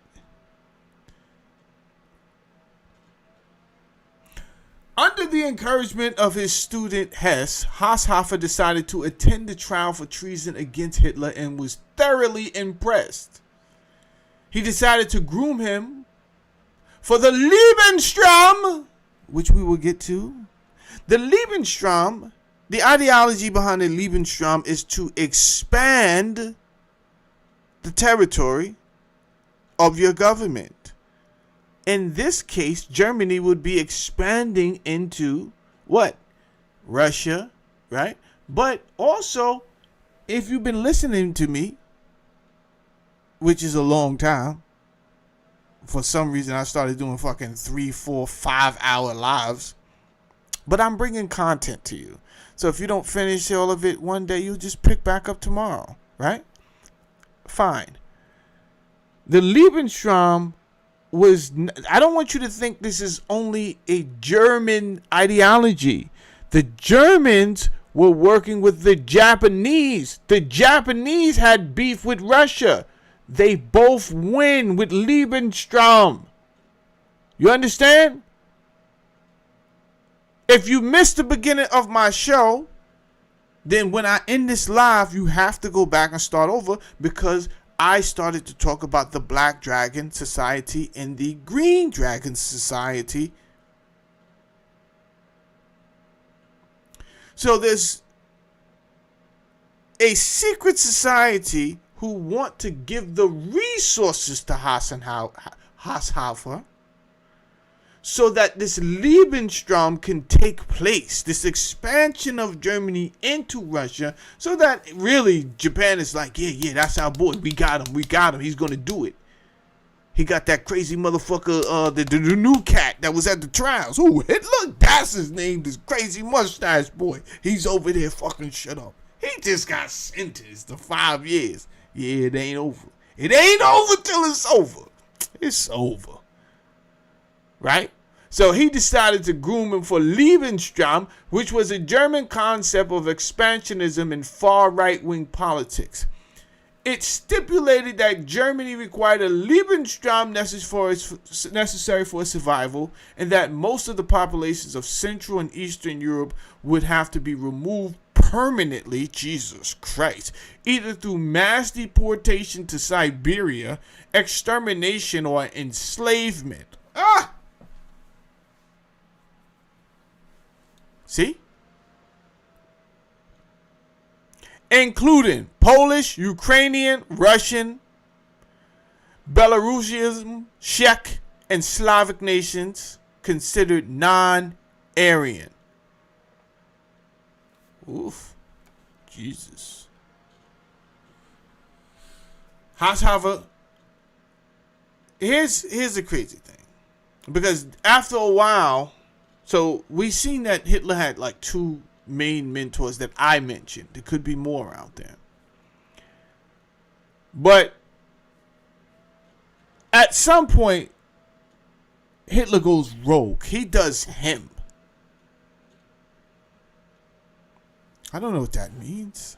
Let's see if I could translate this. I don't know what this means. You gotta write it in English.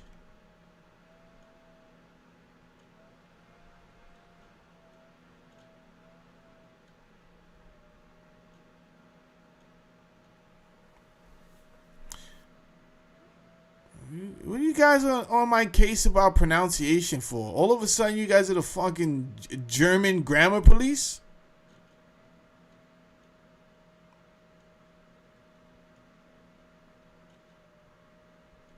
Keep it up. Feds in here just looking at you. The word is Lebensraum, for Christ's sake. Oh, okay. Keep it up. Fucking feds is writing down your fucking handle right now. Oh, this guy knows a lot about the Lebensraum. Maybe he's our guy. He's our fucking guy. What's his name? Mule Skinner. That's him. Keep it up. Keep it up.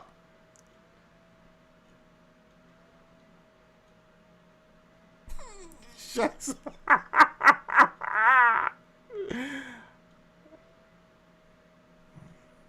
bro. All of a sudden you became a fucking English teacher, a German grammar teacher. I'm not German, bro.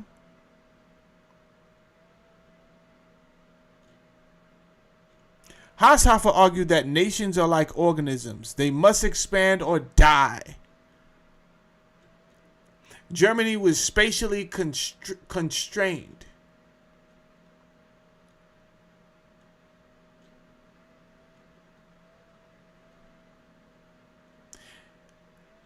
He felt that Russia, Ukraine, Eastern Europe was Germany's natural expansion zone. However, his rhetoric was framed strategic, geographic, economic, and demographic, right? So there was some organization, some logical organization to his rhetoric, is what I'm trying to say. Hitler transformed what Haushofer had to say, right?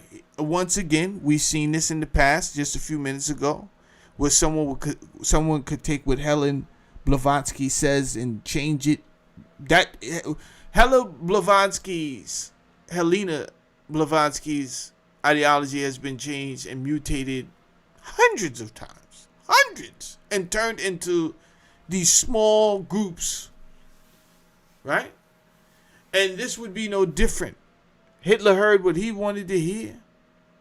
So it's almost like he was trainable but untrainable. You could pour it into him. You could pour the knowledge and resources into Hitler, but I don't know. He was so far gone off Diedrich's rhetoric. I don't know. So Haushofer's version, expansion for resources, strategic depth, agricultural land, continental powers blocked, right? Hitler's version was a racial conquest, colonization, enslavement, and extermination.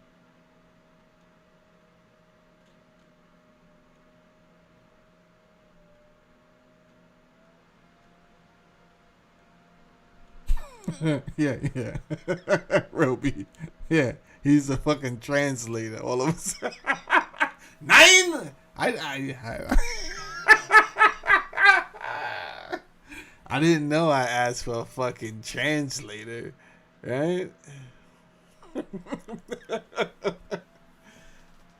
guy's fucking hilarious.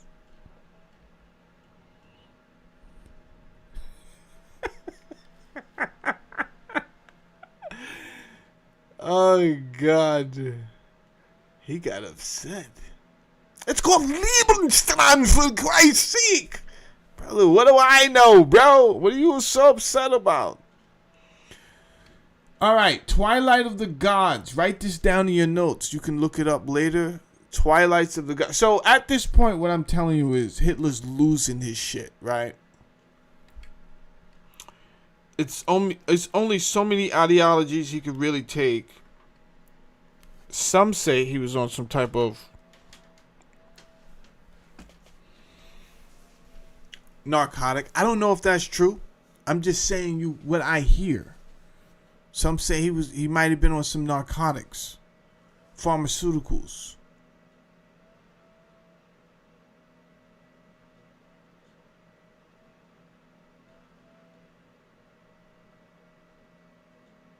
But that's hearsay.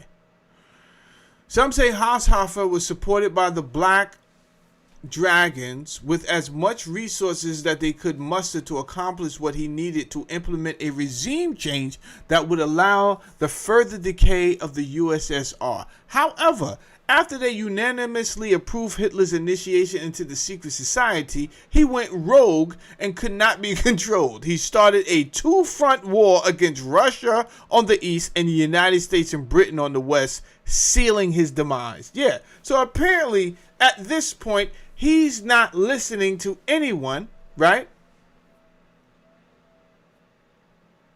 And then he really believes that this opera called Twilight of the Gods must happen, right? Twilight of the Gods was an ideological concept inside Hitler's worldview that historians used to describe the mythic framework Hitler believed he was fulfilling, which was an apocalyptic prophecy that the world would burn and everyone's playing their part in this vision is going down too. Are you serious? Uncle Andy said his dad was security at the Nuremberg trials and the war? Wow.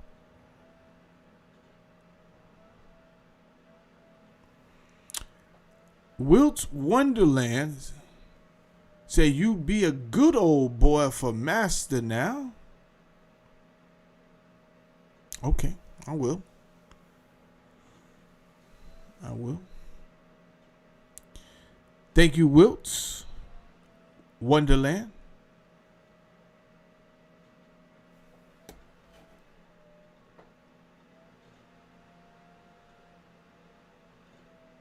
That doesn't sound like a black name. He could be over here gaslighting. He could really be black. Upset that I'm not talking about national blackness. He could be an Indian somewhere sitting with no fucking shoes on and not one bottle of lotion in sight. Right? Ashy. With the Jesus sandals on. I don't know. He could be a CIA operative. Who knows? Oh, you didn't have to delete him. You didn't have to delete him. He could have stayed. Twilight of the Gods. Twilight of the Gods. I don't know how to say that, and God knows they have the German grammar police in here today. So I have to try just to fuck with them. Götter Dämmerung. In Norse mythology, Ragnarok is the final battle where the gods die, the world burns, and a new age rises from the ashes. Richard Wagner, Hitler's favorite composer, turned this into an opera. Götterdämmerung, Twilight of the Gods. Hitler interpreted this not as entrainment, but as a prophetic model for the world history.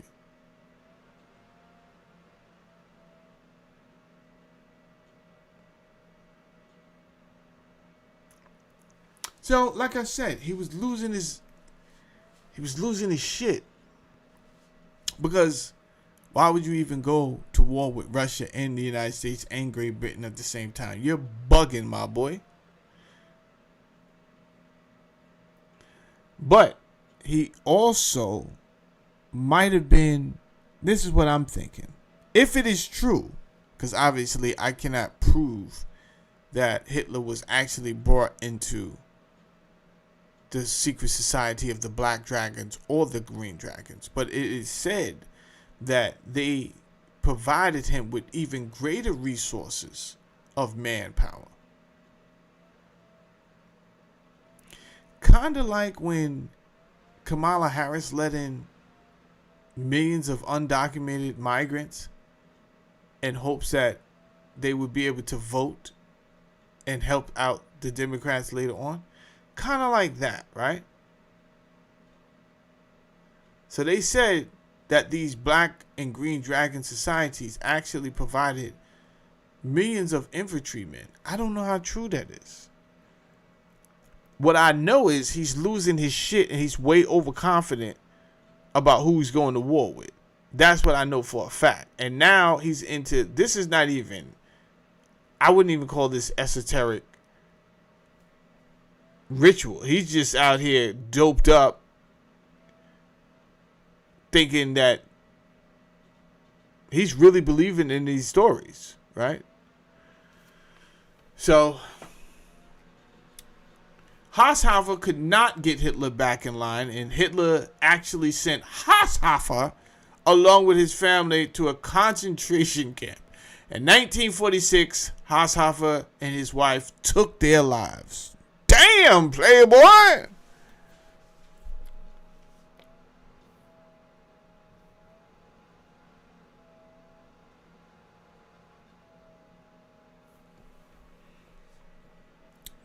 couldn't put the genie back in the bottle.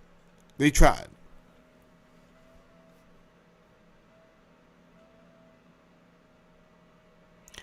He invested in the wrong one. He wasn't the one.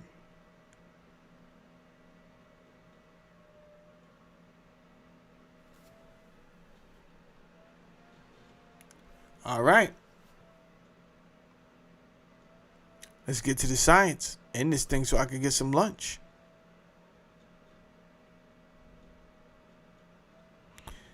Angie hit the nail on the head. If you don't know history, you are bound to repeat it.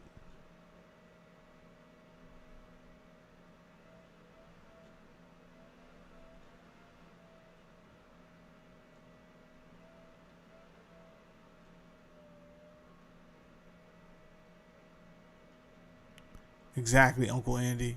This is why you have to know the history of things. Oh my God, bro. Because what they do is they really put it in TV shows. They used to put it in books because there was no TV. Right? So whether you get a Jules Verne's 2,000 Leagues Under the Sea and they put in some of the truth in there. Right? The Last President. There's a bunch of books, but then we got TV. Then they started putting it in TV. Superman, right? His whole name is Kal-El. Oh. Star Wars. Oh, Star Wars.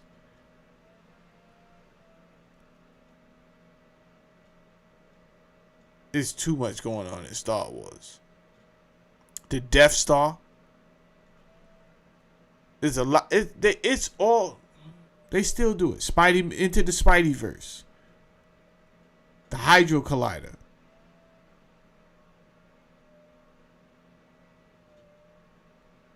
Factoring different dimensions. The Mandela effect. It's like they're gonna put the truth there because they don't think you're really gonna take it seriously. But you can't never say they didn't tell you because they put it right there.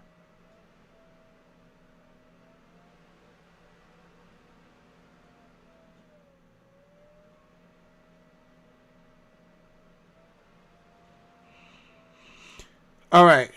Now this guy was a fucking piece of work right here.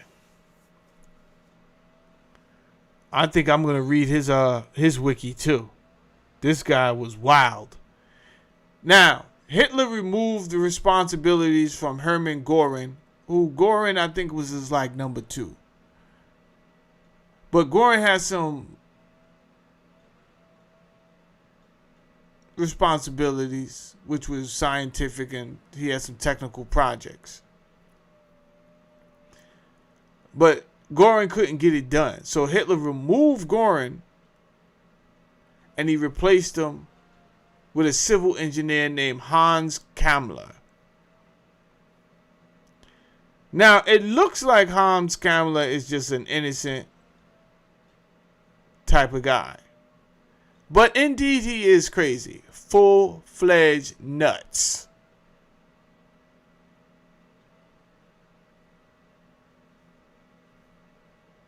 And if you want him to do math, he'll do math. If you want him to do science, he'll do science. But if you leave him to his own demise, he will do math, science, and all type of shit that you never asked him to do to people on this planet.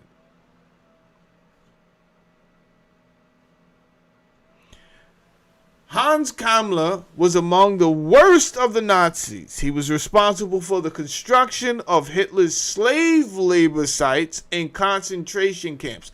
Now, I want you to remember that Hitler had slave labor camps, right? And the reason I want you to remember that is because when we get to episode 2 in this series, which deals with Antarctica, you're going to find out that they had caverns, they had they had damn near cities in these underworld, societies, communities in Antarctica. But who built them, right? Was they there already? Could have been. But it was quickly agreed upon that the Germans had been there for a while. We'll get to that, and not today, maybe tomorrow. I have to go to a funeral tomorrow. Maybe Thursday. Anyway, this is 3 parts. We just now get into the technology part. Someone asked about the bell a second ago. We're going to get into a bell in a second.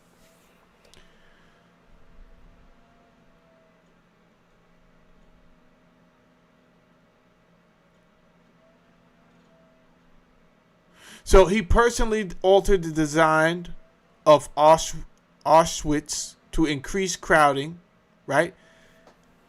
Oh, man. Ensuring that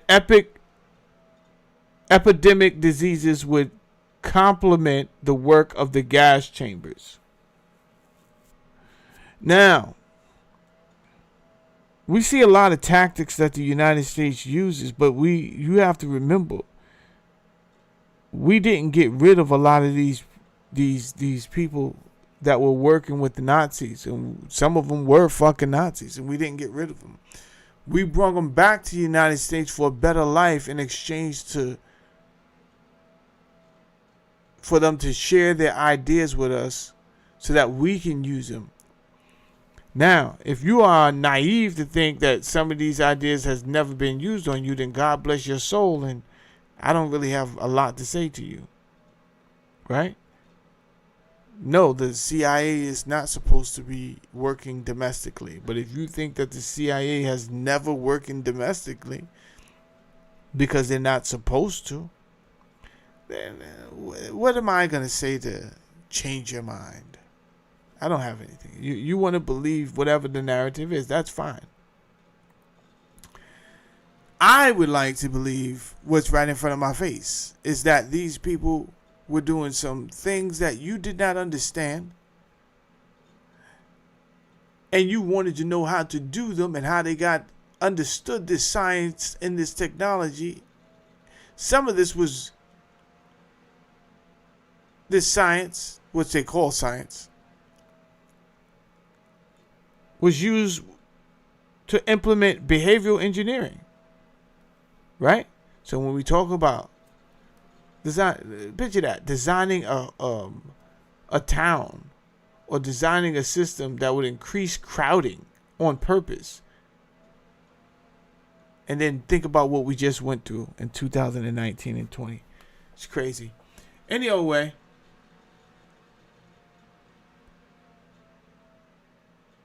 Germany was far ahead in certain areas. Captain Hans Kahler was brought in by Kammler, right? So Kammler is giving the project manager perspective and view. He brings it. So he's like, okay, I'm going to run this project now. And he says who he needs. And he brings in Hans Kahler.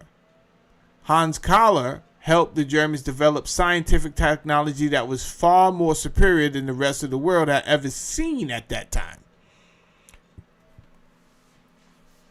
Now, for my conspiracy theorists, it is said that some of this technology came from extraterrestrials, mainly the snake people of Patala, and supplied to the Nazis through the Society of Green Men. Now, if I hadn't mentioned to you, the Society of Green Men spoke to the Green Dragons astrally. But you could not become a Green Dragon until you was first yet a Black Dragon, because it was in the inner circle of the Black Dragons. So not all Black Dragons even heard of the Society of Green Men. That is if you subscribe to this type. You may not, and I respect the people that's like, hey, if they didn't write it in a book, I'm cool on that type of rhetoric. And I'm 100% understand. It's okay. I'm not asking you to believe in the Society of Green Men, but some of us do. The Germans had developed up to 25 working models of the Hannibal Bell type craft with the help of Captain Hans Kohler using the Tesla coil.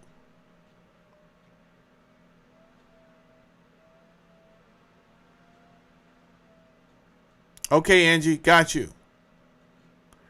We got Kush in the building. Kush was good, bro.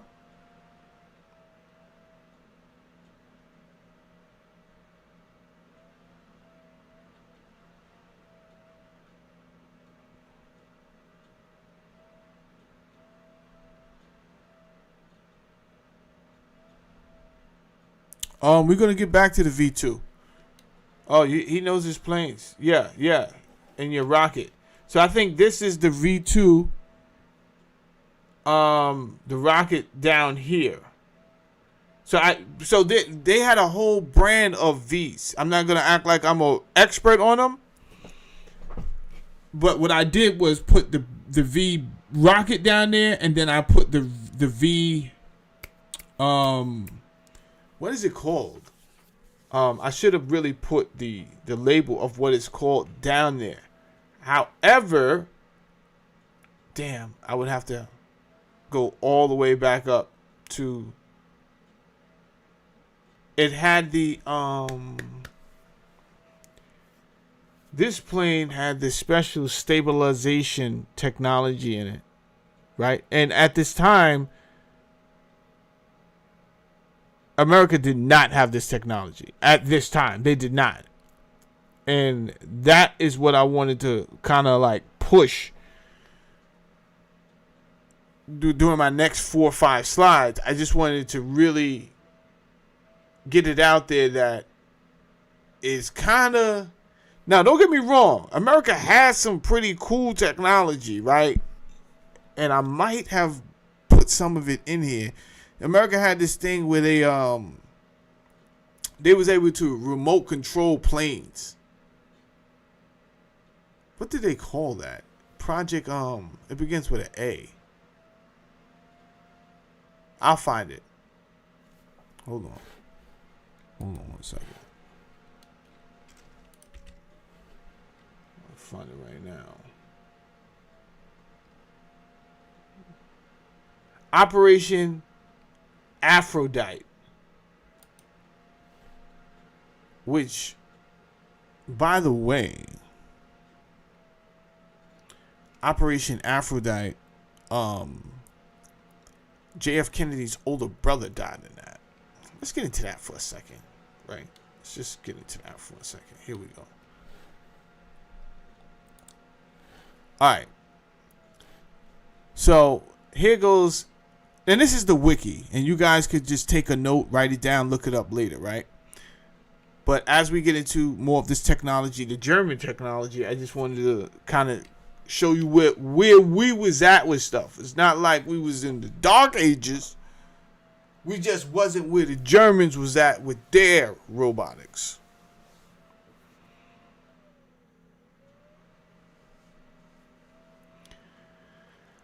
Aphrodite was the Second World War code name for the United States Army Air Force's operation to use worn-out Boeing B-17 Flying Fortress, consolidated by PBB-4Y bombers as radio-controlled flying bombs.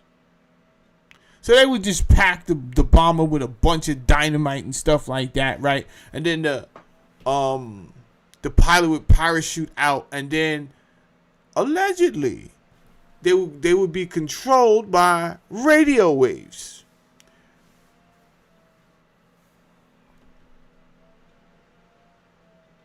A parallel project by the United States Navy was codenamed Anvil. The missions were not generally successful, and intended targets in Europe were either overrun by ground advance of Allied troops or disabled by conventional attacks. Jesus Christ.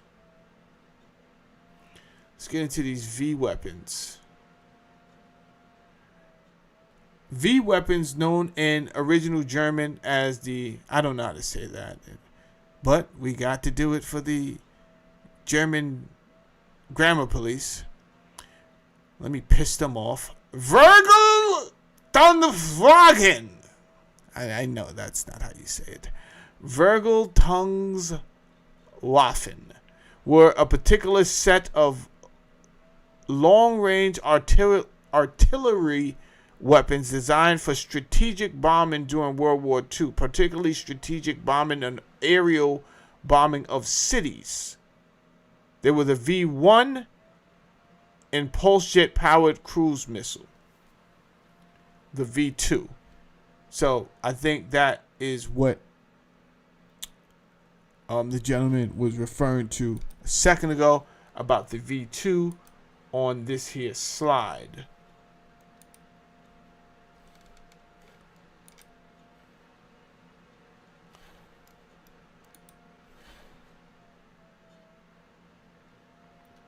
But I think I get a little bit more into that. There's the bell right down there. But I think I don't know how in depth I get. Actually, I forgot. But let's just see how in depth I do get with some of this. I got some people from Belgium in the house. Salute to the people from Belgium. Shout it out. I figured I might get at least one person from Belgium in the house. Shout it out.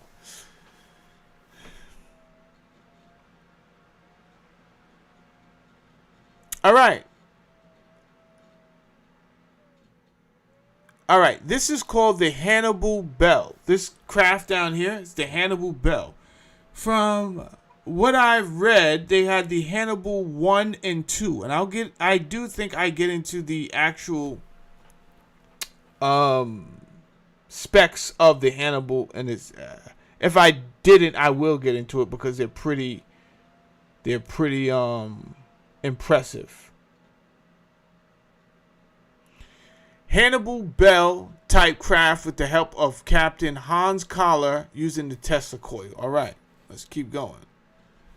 Now, I just want to say that from what I read, Hans was not a SS. He was not a private protection squad officer. I don't think he was the official Nazi and none of that stuff. Right? I just think he was German and he worked independently on electromagnetic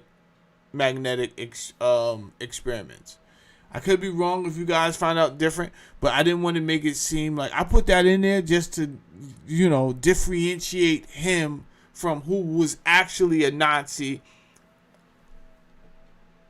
and who was just working on shit. All right, let's talk about this Kohler device, which was called the Kohler converter. I did put some shit down here. Yo, check this out. This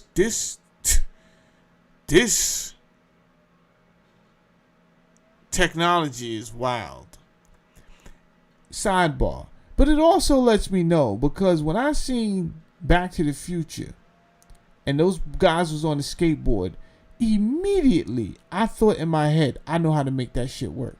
Immediately. And I was in elementary school? And the only thing that told me that I know how to make it work was the fact that I felt that it had something to do with magnets. Because I used to spend all day in class not paying attention, moving magnets around on my fucking desk, right? And I would put one on the desk, and the other one I would just put above it and hit it at an angle, not even touching it. And it would, you guys know what I'm talking about because you did it too, right? And it would just push the fucking magnet all around. And I would do that for hours at school. Anyway, the Kohler device refers to two experimental machines Kohler demonstrated in Germany in 1920s and 30s. Later investigated by who? The British intelligence. Yes. So, remember when I told you that the caves in Antarctica had been documented? Well, guess what? I didn't want to spoil it at the beginning of my show, but British intelligence corroborates a lot of the stuff that the United States would probably call conspiracy theory to this day.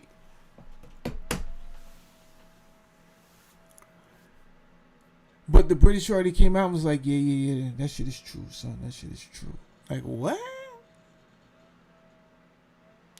So,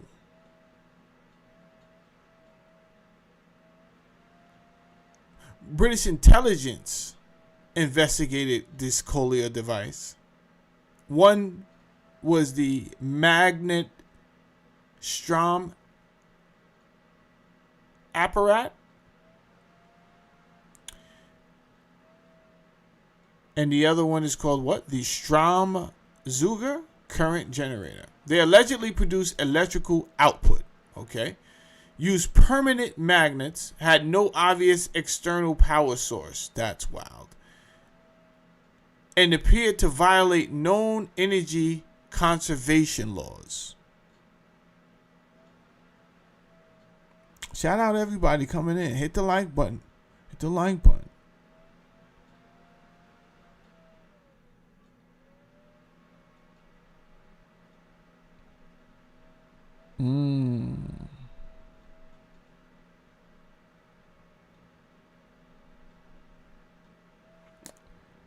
Is Arcana, is it her birthday for real?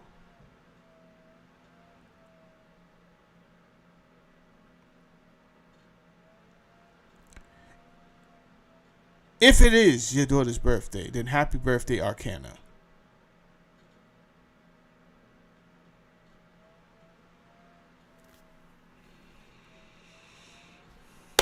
Okay.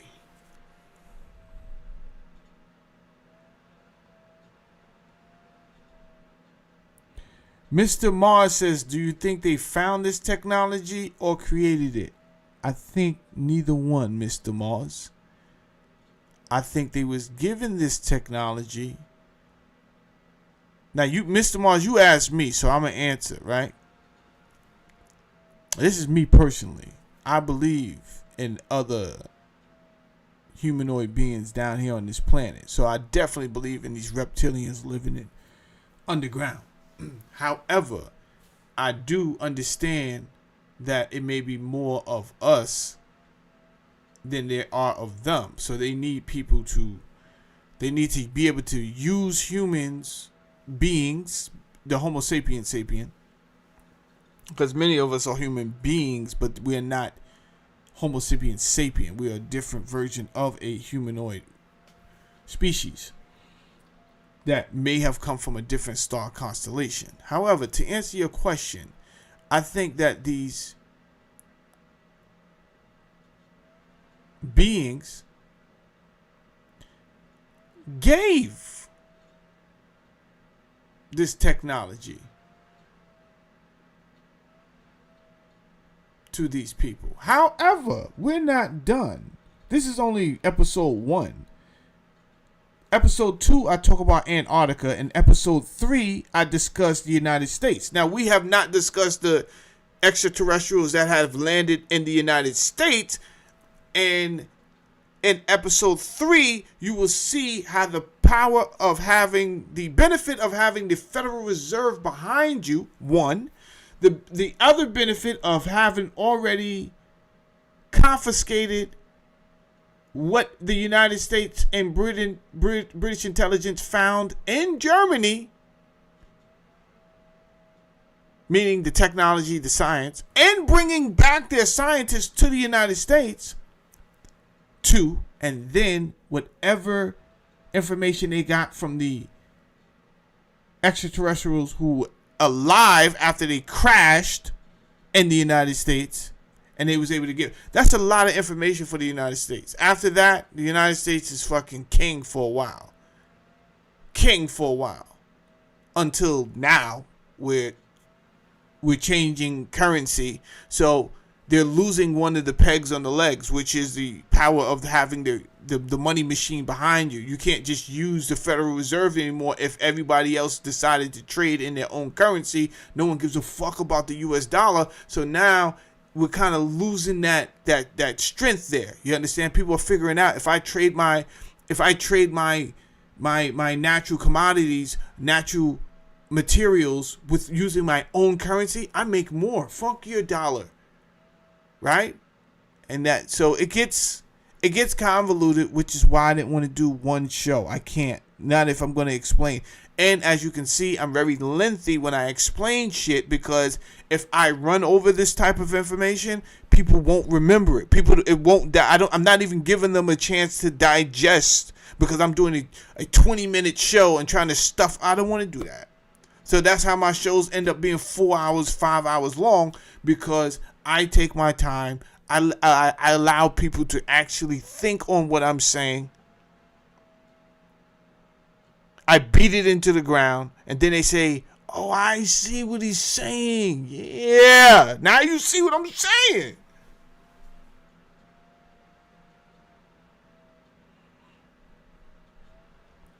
He says, you're rather odd. Yeah, that's okay. I don't care about being odd. Ruben says I had to give a dislike. You have to do what you have to do, bro. I mean, right? As long as fucking MI6 is not out my door anymore, you have to do what you have to do. He said, I had to give a dislike. Whatever makes you sleep better at night, that's what you got to do, bro. Fuck my show. It's about you. 1946 to 1947, British reports confirm the device existed. It was physically examined. It produced measurable electrical output. So this is from British intelligence. This is not me. But like he said, do you think we created it? Listen. Hans is a smart guy. Let me not take anything from Hans, first of all. That's number one. Hans is a fucking intelligent guy. But he did use, number one, he used the Tesla coil. Number two, I just did a 4-hour live where Tesla himself said he was talking to other planets and communication with extraterrestrials. Nobody wanted to hear what he had to say. So there's always the conversation not that far when you talk about these brilliant geniuses about there being the possibility of extraterrestrial involvement, not that far. So why when I say it, people are like, I don't know about that, now you sound crazy. Of course I do. There's a story called the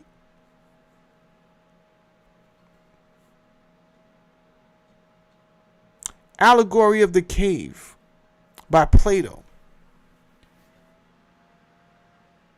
And people were born into darkness with one flickering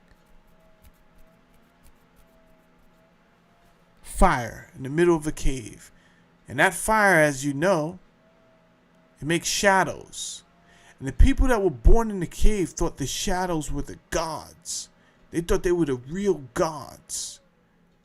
Anything good happens, it happens because of the shadows, the gods. Anything bad happens, it happens because of the shadows, the gods. And then somebody escaped from the cave, went out, and had a hard time seeing what was reality. Had a hard time seeing what was right before them. It took some time for their eyes to get adjusted to this type of enlightenment. Eventually, their eyes did transition to the point where they were able to reflect upon themselves in the water.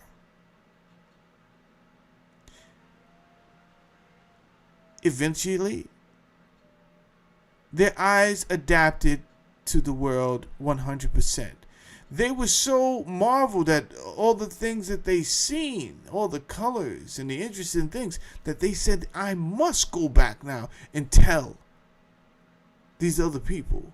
However, when they went back to tell these other people, it sounded like jibber jabber. It sounded like hogwash. And they wanted to kill the person who came back and told them that there's another reality out there. I'm sorry if I give two shits about what you believe, because most of you people are stuck in ignorance. And yet, here's the saddest part. It's not that you're stuck in ignorance. It's a willful ignorance that you're stuck in. You decide, I want to remain ignorant. I want to be limited.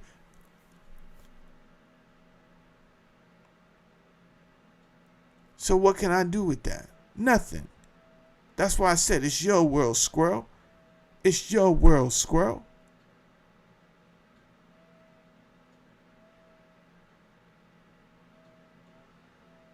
But what you don't know will hurt you one day. Now let's get back to this. Now, British intelligence has already corroborated and said that the Kohler device, is actual factual. They did not dismiss it as a hoax.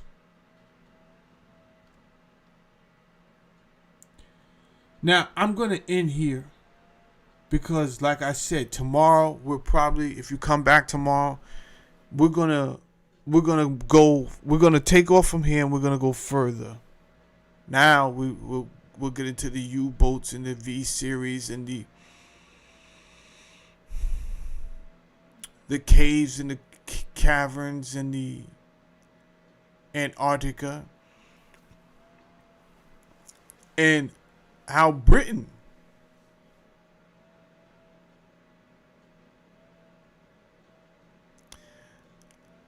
the fight for Antarctica, right? So Germany was already out there.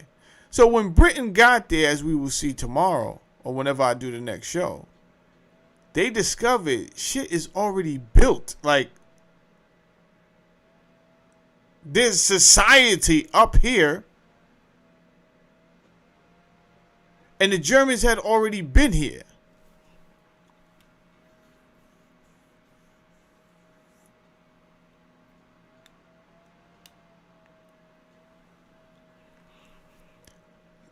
It doesn't take a lot of logic to really think now, like, wait a minute, why won't the United States, why is it forbidden to go to Antarctica? I don't know. I don't have, that's above my pay scale. I don't get paid that much money to be answering those type of questions. Hold on, I do want to ask Google Gemini something though. Is Antarctica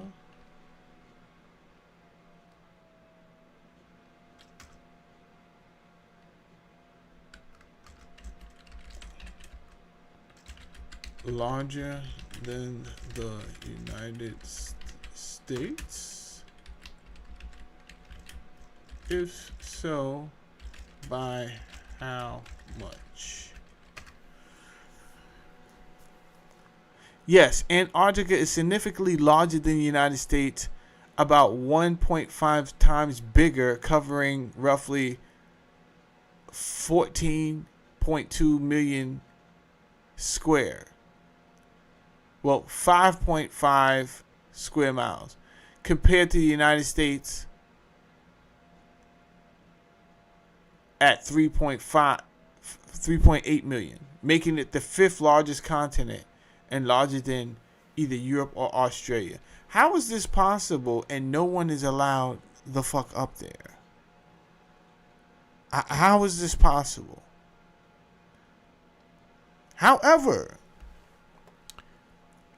as we will see, like I said, Britain already has been up there and they already vouched that no, it's some real shit going on up there. So it is not my, whatever conspiracy you think I'm about to push out tomorrow, I will let you know, hey, this is how I feel, but I will let you know what was actually corroborated by intelligence agencies, even if it is not congruent with what the United States is pushing out. Either way, I think we have to learn how to use our own mind at some point. Think. There's a lot of stuff. All right, if we got one country saying, and more than one, but that an official country that most people think that they could trust, which is Great Britain, saying, no, we've seen it. up there. So you seen communities in these caves in Antarctica? Yeah. That's crazy. So my next question is why can't I go there? Why can't I go over there and just roam around? Because it's illegal. I know that, but why can't I? I don't know. You know. You know. You just don't want to say why.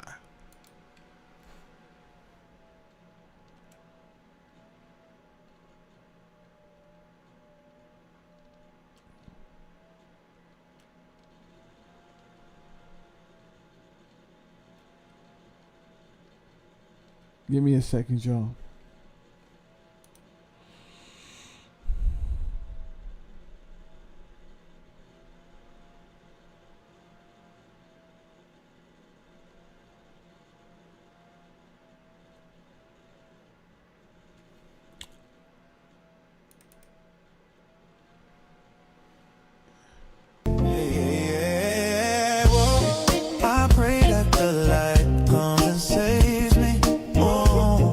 I swear I would take that.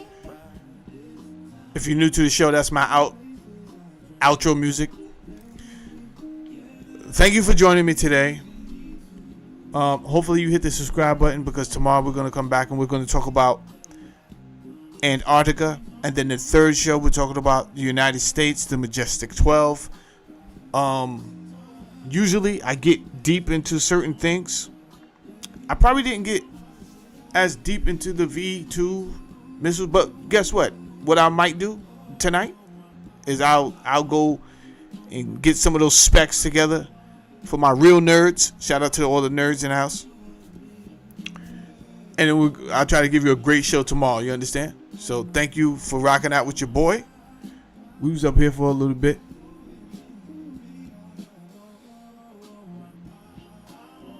Hit that like button. Do remember to download Beyond You TV on Roku. Meet me here tomorrow. Share the live. And enjoy your day. I'll see y'all tomorrow, man.